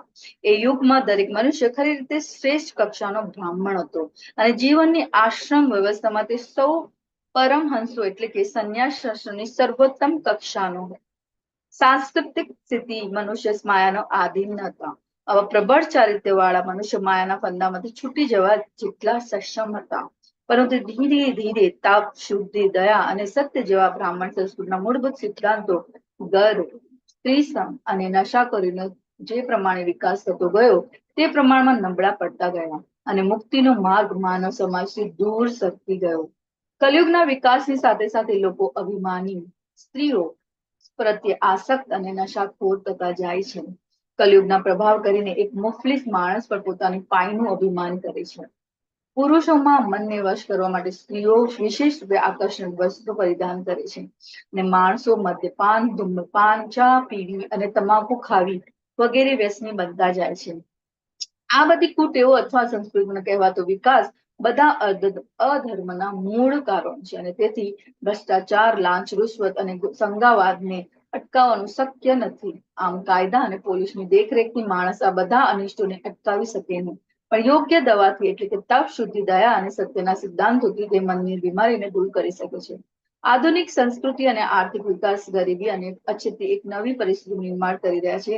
તેના પરિણામે વપરાશી માલના કાળા બજાર થાય છે અને જો નેતાઓ અને સમાજના ધનિકો તેમના અડધા સંચિત ધનનો ગેરમાર્ગે દોરાયેલી જનતા માટે દયા લાવીને ઉપયોગ કરે છે અને તેમને ભગવત ભાવના શ્રીમદ ભાગવતનું શિક્ષણ આપે તો બદ્ધ જીવને બંધનમાં નાખવાના તેના પ્રયાસમાં કલયુગનો અવશ્ય પરાભવ થાય. આપણે હંમેશા યાદ રાખવું જોઈએ કે ખોટું અભિમાન અથવા જીવનના મૂલ્યોનો પોતાનો અતિશય ઊંચો અંદાજ સ્ત્રીઓ તરફથી ખોટી આસક્તિ કે તેમનો સંગ અને નશાખોરી મનુષ્ય સંસ્કૃતિને શાંતિના માર્ગથી દૂર લઈ જશે.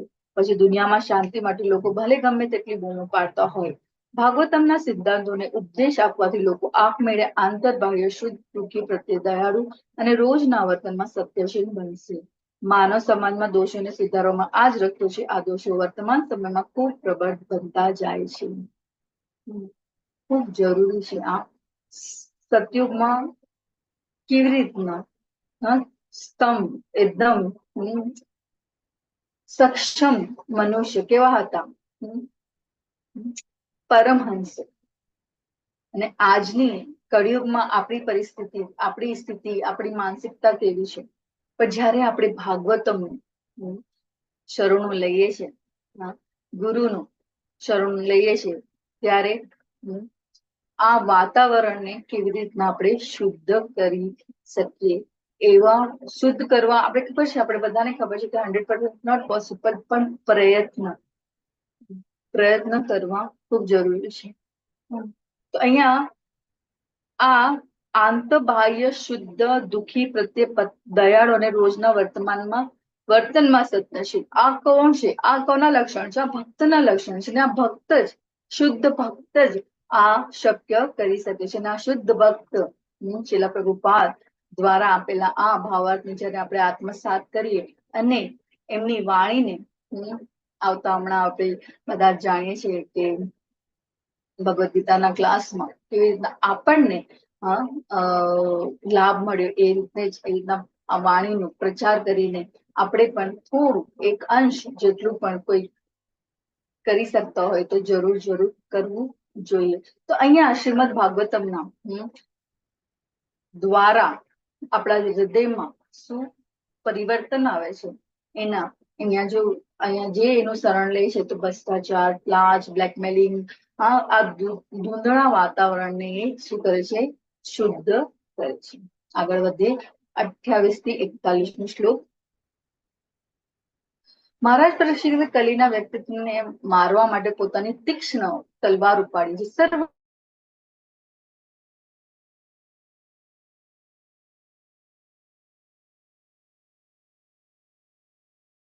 હરે કૃષ્ણ માતાજી, તમારો અવાજ નથી આવતો માતાજી.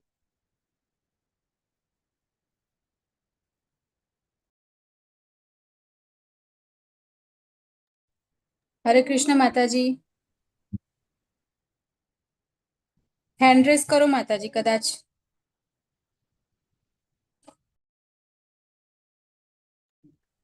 હેન્ડ્રેક નથી દેખાતું ને માતા. હરે હરે કૃષ્ણ કૃષ્ણ માતાજી, તમારે માતાજી, કલાવતી માતાજી, તમારો અવાજ નથી આવતો માતાજી.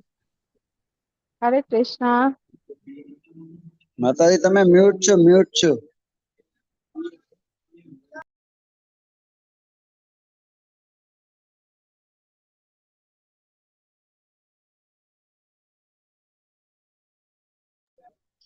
કલાવતી માતાજી આપ મ્યુટ છો બંનેમાં. માતાજી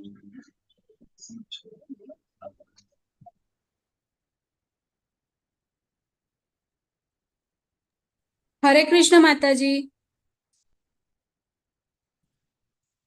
માતાજી.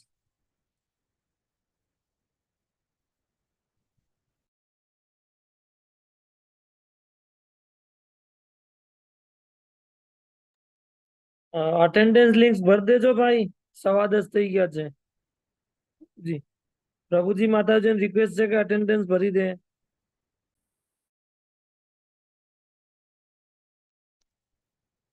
હરે કૃષ્ણ. હા, હરે કૃષ્ણ હરે માતાજી. હા માતાજી, હવે આવે છે અવાજ. હરે હવે કૃષ્ણ. આવો અવાજ માતાજી. ક્યારે મારો અવાજ જતો રહ્યો મને ખ્યાલ નહીં રહ્યો. મારો આમાંથી લોગ આઉટ થઈ માતાજી, સ્ટાર્ટિંગમાં જ થોડું એક જ 2-3 શબ્દો જ વાંચ્યા હતા તમે, અને પછી નેટવર્ક જતું રહ્યું હતું. ગયું. કયું માતાજી? પ્રકરણ 17, આ 28 વાળું? થી. ના ના ના, આ પહેલી સ્ક્રીન આ વાળી, બસ આ વાળી. હરે કૃષ્ણ. ખૂબ ખૂબ આભાર માતાજી. તો અહીંયા 28મી થી 41મો શ્લોકનું આપણે ઓવરવ્યુ લઈશું. મહારાજ પરીક્ષિતે કલીના વ્યક્તિત્વને મારવા માટે પોતાની તીક્ષ્ણ તલવાર ઉપાડી જે સર્વ અધર્મનું કારણ છે. આ જોઈને તેણે તરત જ એક રાજાના વસ્ત્રનો ત્યાગ કર્યો અને ભયના દબાણ હેઠળ માથું નમાવીને સંપૂર્ણ રીતે તેને શરણાગતિ સ્વીકારી. અને પરીક્ષિત મહારાજે એમને શરણાગતિ આપી. મહાન રાજા હોવાના કારણે એમના શરણે આવેલા કલીને પણ ભગવાન પરીક્ષિતે મહારાજે એને શરણ આપ્યું. ત્યાં એમણે કલીએ શું કીધું કે મારે ક્યાં જવાય એવું નથી, તો મને જગ્યા આપો.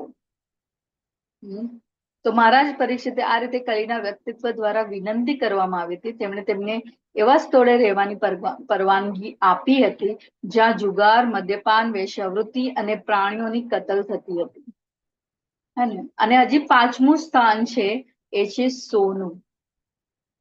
ત્યાં રહેવાની પરવાનગી આપી, કારણ કે જ્યાં સોનું છે ત્યાં મિથ્યાત્વ, નશો, વાસના, ઈર્ષા અને દુશ્મની પણ છે. તો હમણાં જ જ્યારે નેટવર્ક ગયું ત્યારે મેં પ્રશ્ન પૂછ્યો કે 4 રેગ્યુલેટિવ પ્રિન્સિપલ્સ કયા છે, કોઈને ખ્યાલ હોય તો.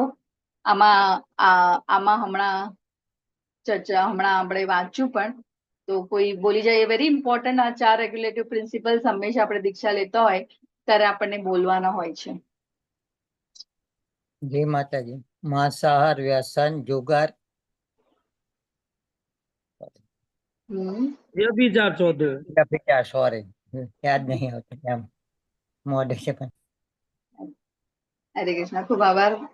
આપણા નવા પાર્ટિસિપન્ટ દીક્ષાર્થી જે હોય એ પણ હેન્ડ રેસ કરી શકે છે કે જો તેમને યાદ હોય તો એ કોઈ એક બોલે. હરે કૃષ્ણ. હરે કૃષ્ણ.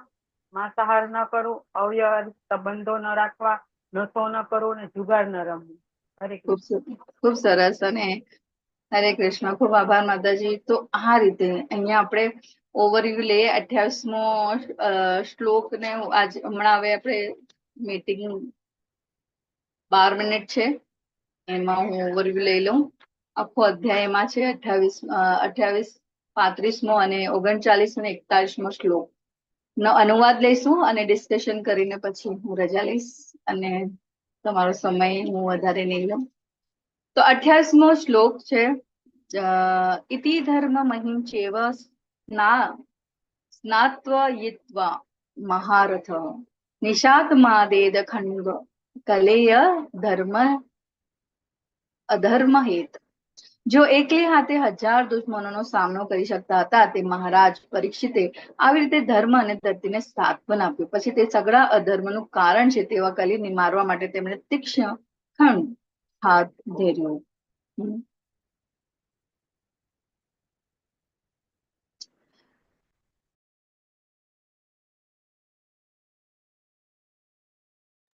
માતાજી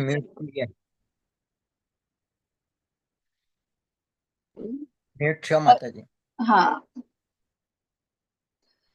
તો જ્યારે મહારાજ પરીક્ષિત કલીના વ્યક્તિત્વને મારવા માટે પોતાની તીક્ષ્ણ તલવાર ઉપાડે છે, કારણ કે એ જાણે છે અને ધર્મના મોટા કહેવાય ને રાજાનું એક કર્તવ્ય છે કે ધર્મનું પાલન કરવું અને પોતાની પ્રજાનું નિસહાય પ્રજાનું રક્ષણ કરવું.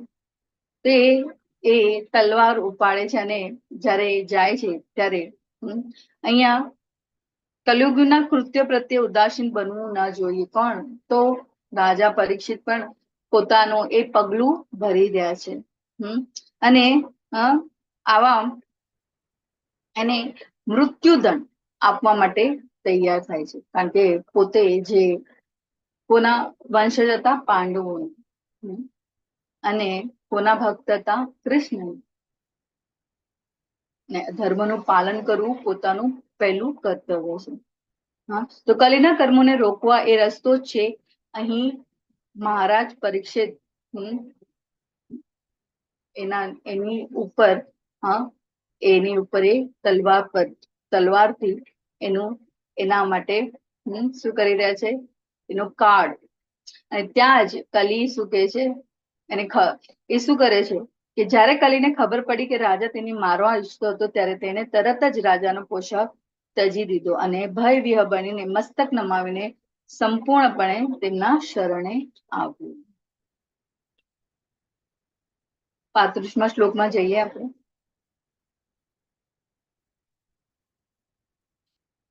સૂત ઉવાચ પરીક્ષિતેવં આદિષ્ટ સહ કલિજાતવે પુત્ર તમુદ્દત્તાસી માહેદમ દંડપાણિમિવાદતમ.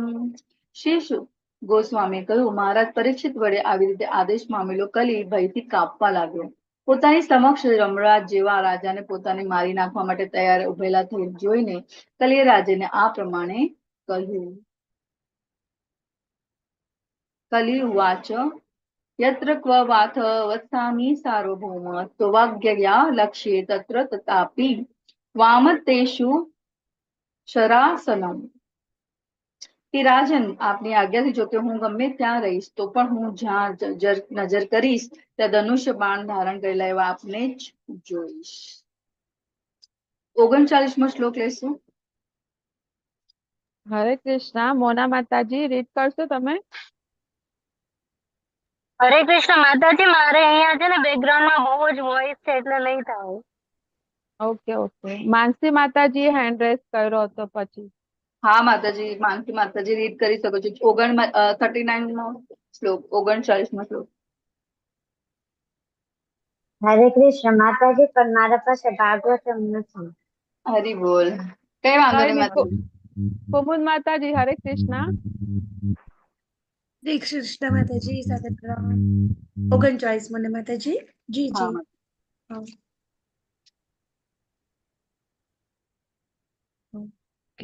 યસ. શ્લોક ક્રમ 39. પુનશ્ચયાચમાનયા જાતરૂપમ અદા પ્રભુઃ તતો નૃતમ મદમ કામમ રજો વૈરમ ચ પંચમમ. અનુવાદ. કલીએ કઈક વિશેષની માંગણી કરી અને તેની માંગણીના કારણે રાજાએ તેને જ્યાં સોનું હોય ત્યાં રહેવાની પરવાનગી આપી, કારણ કે જ્યાં જ્યાં સોનું હોય છે ત્યાં ત્યાં જૂઠ, નશો વિષય વાસના, ઈર્ષા અને દુશ્મનાવટ હોય છે. ભાવાર્થ શ્રીલ પ્રભુપાદ દ્વારા શ્રીલ પ્રભુપાદની છે. મહારાજ પરીક્ષિતે કલીને 4 સ્થળે રહેવાની છૂટ આપી હોવા છતાં તે સ્થળ શોધી કાઢવા તેને માટે મુશ્કેલ હતા, કારણ કે મહારાજ પરીક્ષિતના શાસનકાળ દરમિયાન આવા સ્થળ હતા જ નહીં. તેથી જેનો પાપી હેતુ માટે ઉપયોગ થઈ શકે એવું કંઈ વાસ્તવિક આપવાની કલીએ યાચના કરી. તેથી જે સ્થળે સોનું હોય છે તેવા સ્થળે રહેવાની મહારાજ પરીક્ષિતે છૂટ આપી, કારણ કે જ્યાં જ્યાં સોનું હોય છે ત્યાં ત્યાં ઉપયુક્ત 4 વસ્તુઓ હોય છે અને તે ઉપરાંત દુશ્મનાવટ પણ હોય છે. તેથી કલીનું ધોરણ સોનામાં સ્થાયી થયું છે. શ્રીમદ ભાગવતમના મતે સોનું જૂઠ, નશાખોરી, વૈશ્યાગમન, ઈર્ષ્યા અને દુશ્મનાવટને ઉત્તેજન આપે છે. અને સોના પર આધારિત વિનિમય અને નાણાં પદ્ધતિ પણ ખરાબ છે. સોના પર આધારિત ચલણ જૂઠ પર આધારિત છે, કારણ કે ચલણ અનામત સોના સાથે સપ્રમાણ હોતું નથી. પાયાનો સિદ્ધાંત જ અસત્ય છે, કારણ કે ચલણી નાણું ખરેખર સોનાના જથ્થાના મૂલ્ય કરતા વધારે પ્રમાણમાં બહાર પાડવામાં આવે છે. સત્તાવાળાઓએ કરેલો ચલણનો અકૃત્રિમ ફુગાવો રાજ્યના અર્થકારણને અસ્તવ્યસ્ત કરે છે, ઉત્તેજે છે. ખરાબ નાણાંના કારણે ચીજવસ્તુઓની કૃત્રિમ રીતે કિંમતો વધી જાય છે. ખરાબ નાણું સારા નાણાંને હાંકી કાઢે છે. કાગળના જ ચલણને બદલે વિનિમય માટે ખરેખર સોનાના સિક્કા વાપરવા જોઈએ, અને આમ કરવાથી સોનાની ચોરી અટકી જશે. સ્ત્રીઓ માટે સોનાના અલંકારો પર ગુણવત્તાને ધોરણે નહીં પણ જથ્થાને ધોરણે નિયમન મૂકીને પરવાનગી આપી શકાય તો વિષય વાસના, ઈર્ષા અને દુશ્મનાવટને ઉત્તેજન મળશે નહીં. સિક્કાના રૂપમાં જ્યારે ખરેખરું સોનાનું ચલણ હશે ત્યારે જૂઠ, વ્યભિચાર વગેરે ફેલાવવામાં સોનાનો પ્રભાવ આપમેળે બંધ થઈ જશે. જૂઠ અને વ્યભિચારના બીજા નામ જેવું લાંચ રૂશ્વત વિરોધી ખાતું રાખવાની જરૂર નહીં રહે. હરે કૃષ્ણ.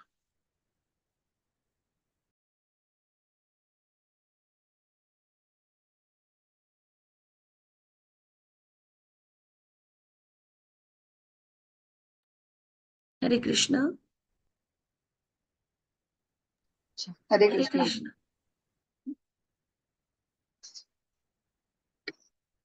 હરે કૃષ્ણ માતાજી, ખૂબ ખૂબ આભાર તમારો.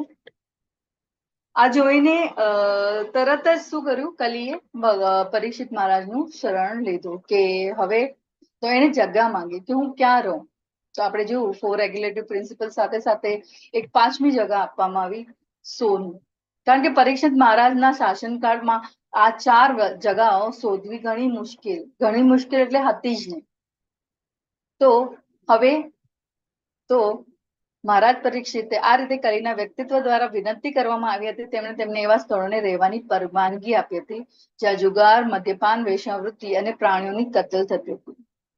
પણ એ સમયે ત્યાં એવી કોઈ જગા ન હોવાથી 5મી જગા આપવામાં આવી, એ છે સોનું. ત્યાં રહેવાની પરવાનગી આપી, કારણ કે જ્યાં સોનું છે ત્યાં મિથ્યાત્વ.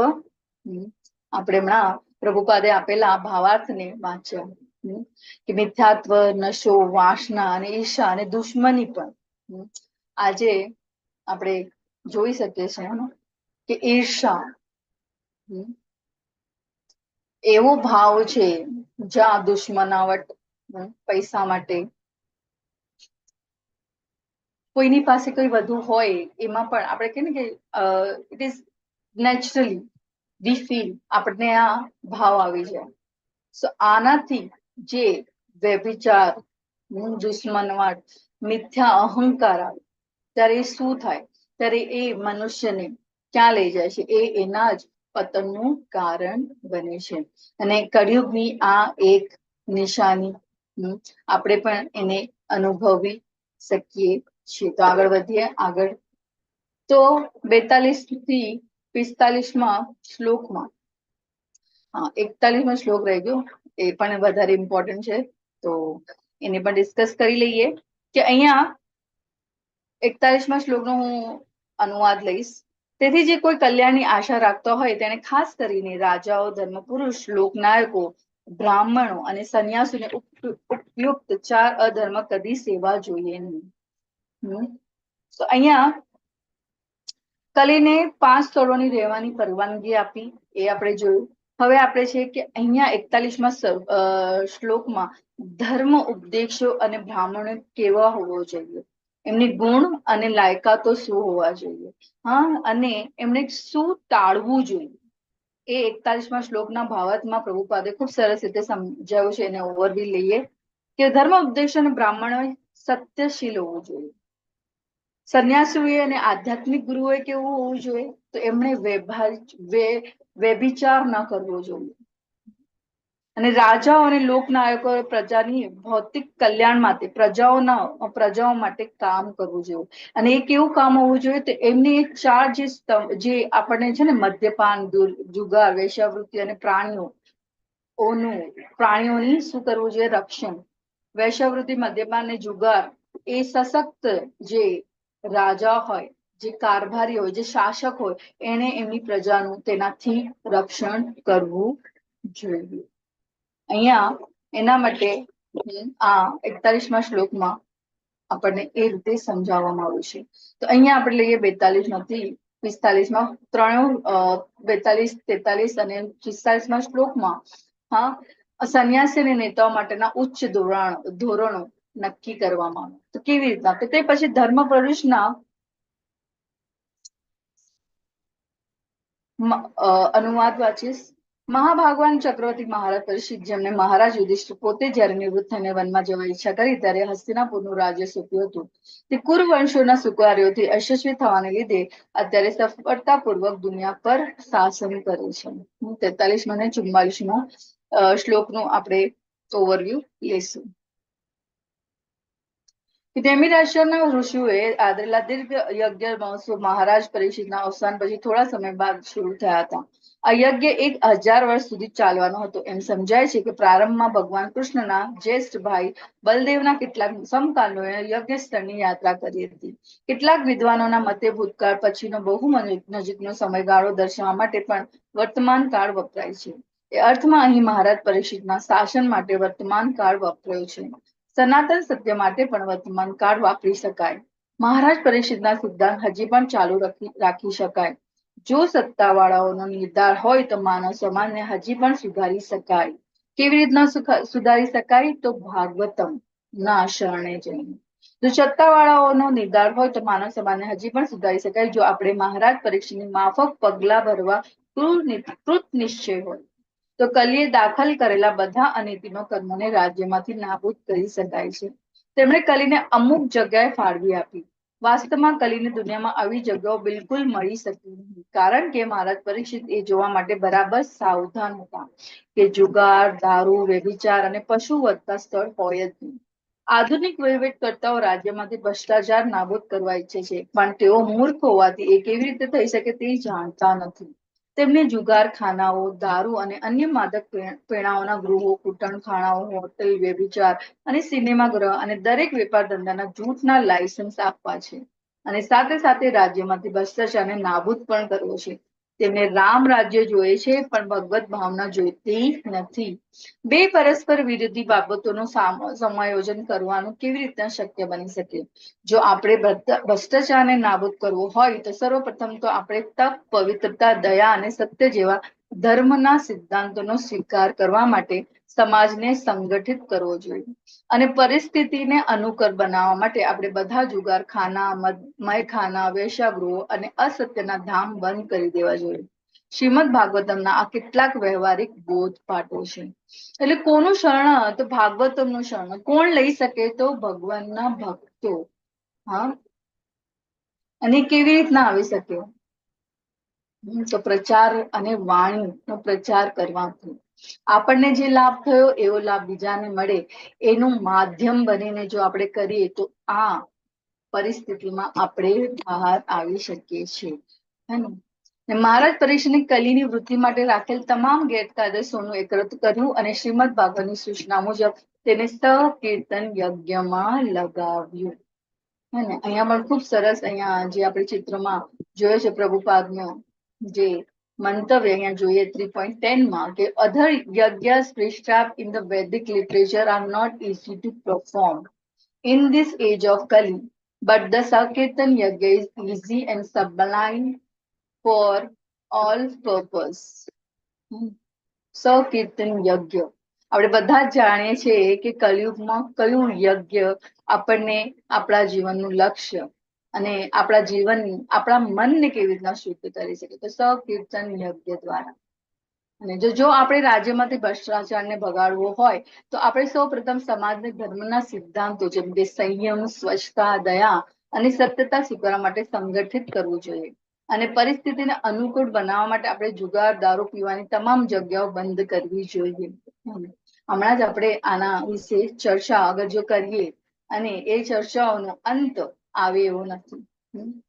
તો અહીંયા 45મા શ્લોકનો અનુવાદ લઈને હું કન્ક્લુડ કરીશ. અભિમન્યુના પુત્ર મહારાજ પરીક્ષિત એટલા અનુભવી છે કે તેમના દક્ષ વહીવટ અને આશને લીધે તારા માટે આવો યજ્ઞ કરવાનું શક્ય બન્યું છે. બ્રાહ્મણો અને સંન્યાસીઓ સમાજના આધ્યાત્મિક વિકાસની બાબત વિશે પારંગત હોય છે, એટલે જ અહીંયા સંન્યાસીઓ અને નેતાઓ માટે ઉચ્ચ ધોરણ છે. સંન્યાસીએ કેવું હોવું જોઈએ, તો સંન્યાસીએ પોતાના માટેનું આપણે કહીએ ને કે સ્વાર્થ, જયારે આપણે જોઈએ છીએ કે એવા ઘણા બધા કહેવાતા સંન્યાસીઓ ફક્ત પોતાની સ્વાર્થ પૂર્તિ માટે જ કહેવાય ને કે પોતાની સ્વ સિદ્ધિઓ માટે કર્મ કરતા હોય છે. પણ જયારે એવા પ્રભુભાત જેવા શુદ્ધ ભક્ત જ્યારે આવે ત્યારે સમગ્ર વિશ્વનું કલ્યાણ થાય. ને આ રીતે સકીર્તન યજ્ઞ દ્વારા ખૂબ સરળ ને સહજતાથી આપણે આપણા જીવનનું લક્ષ્ય પ્રાપ્ત કરી શકીએ છીએ. તો આ સાથે હું અમારી વાણીને વિરામ આપું છું.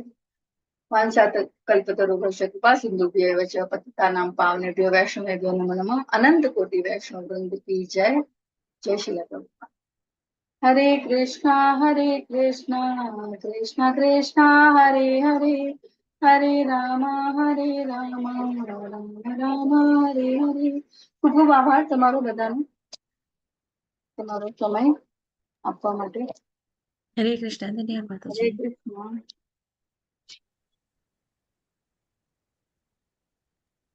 હરે કૃષ્ણ માતાજી, દંડવત પ્રણામ. હરે કૃષ્ણ. હરે કૃષ્ણ માતાજી, હરે કૃષ્ણ. દંડવત live stop. પ્રણામ. પ્રણામ. લાઈવ સ્ટોપ થયું. ના હજુ ના લાઈવ માતાજી.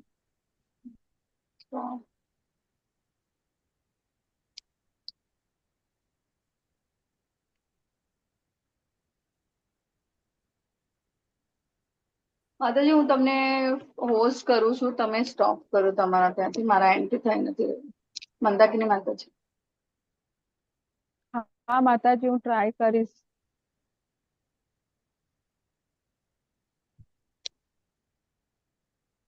હરે કૃષ્ણ માતાજી, હરે કૃષ્ણ હરે સર્વેને. કૃષ્ણ. હરે કૃષ્ણ સર્વને. ખૂબ ખૂબ આભાર, તમારો સમય લીધો મેં.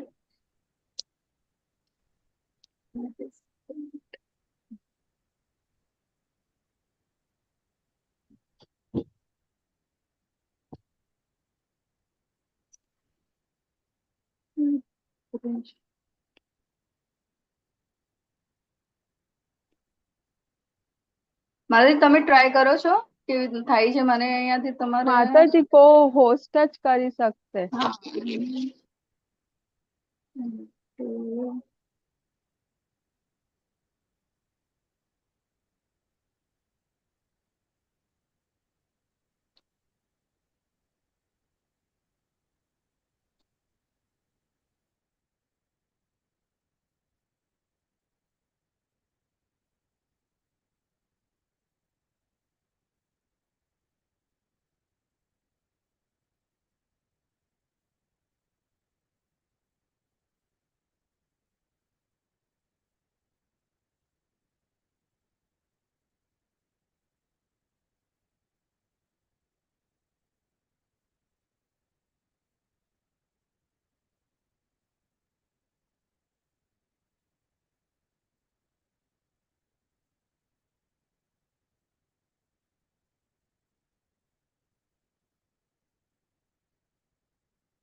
હા સુરક્ષા માતાજી, હરે કૃષ્ણ. હરે કૃષ્ણ માતાજી, તમે હોસ્ટ છો તો તમે જ કરી શકશો. લાઈવ પર ક્લિક કરો, ત્યાં સ્ટોપ લાઈવ આવશે.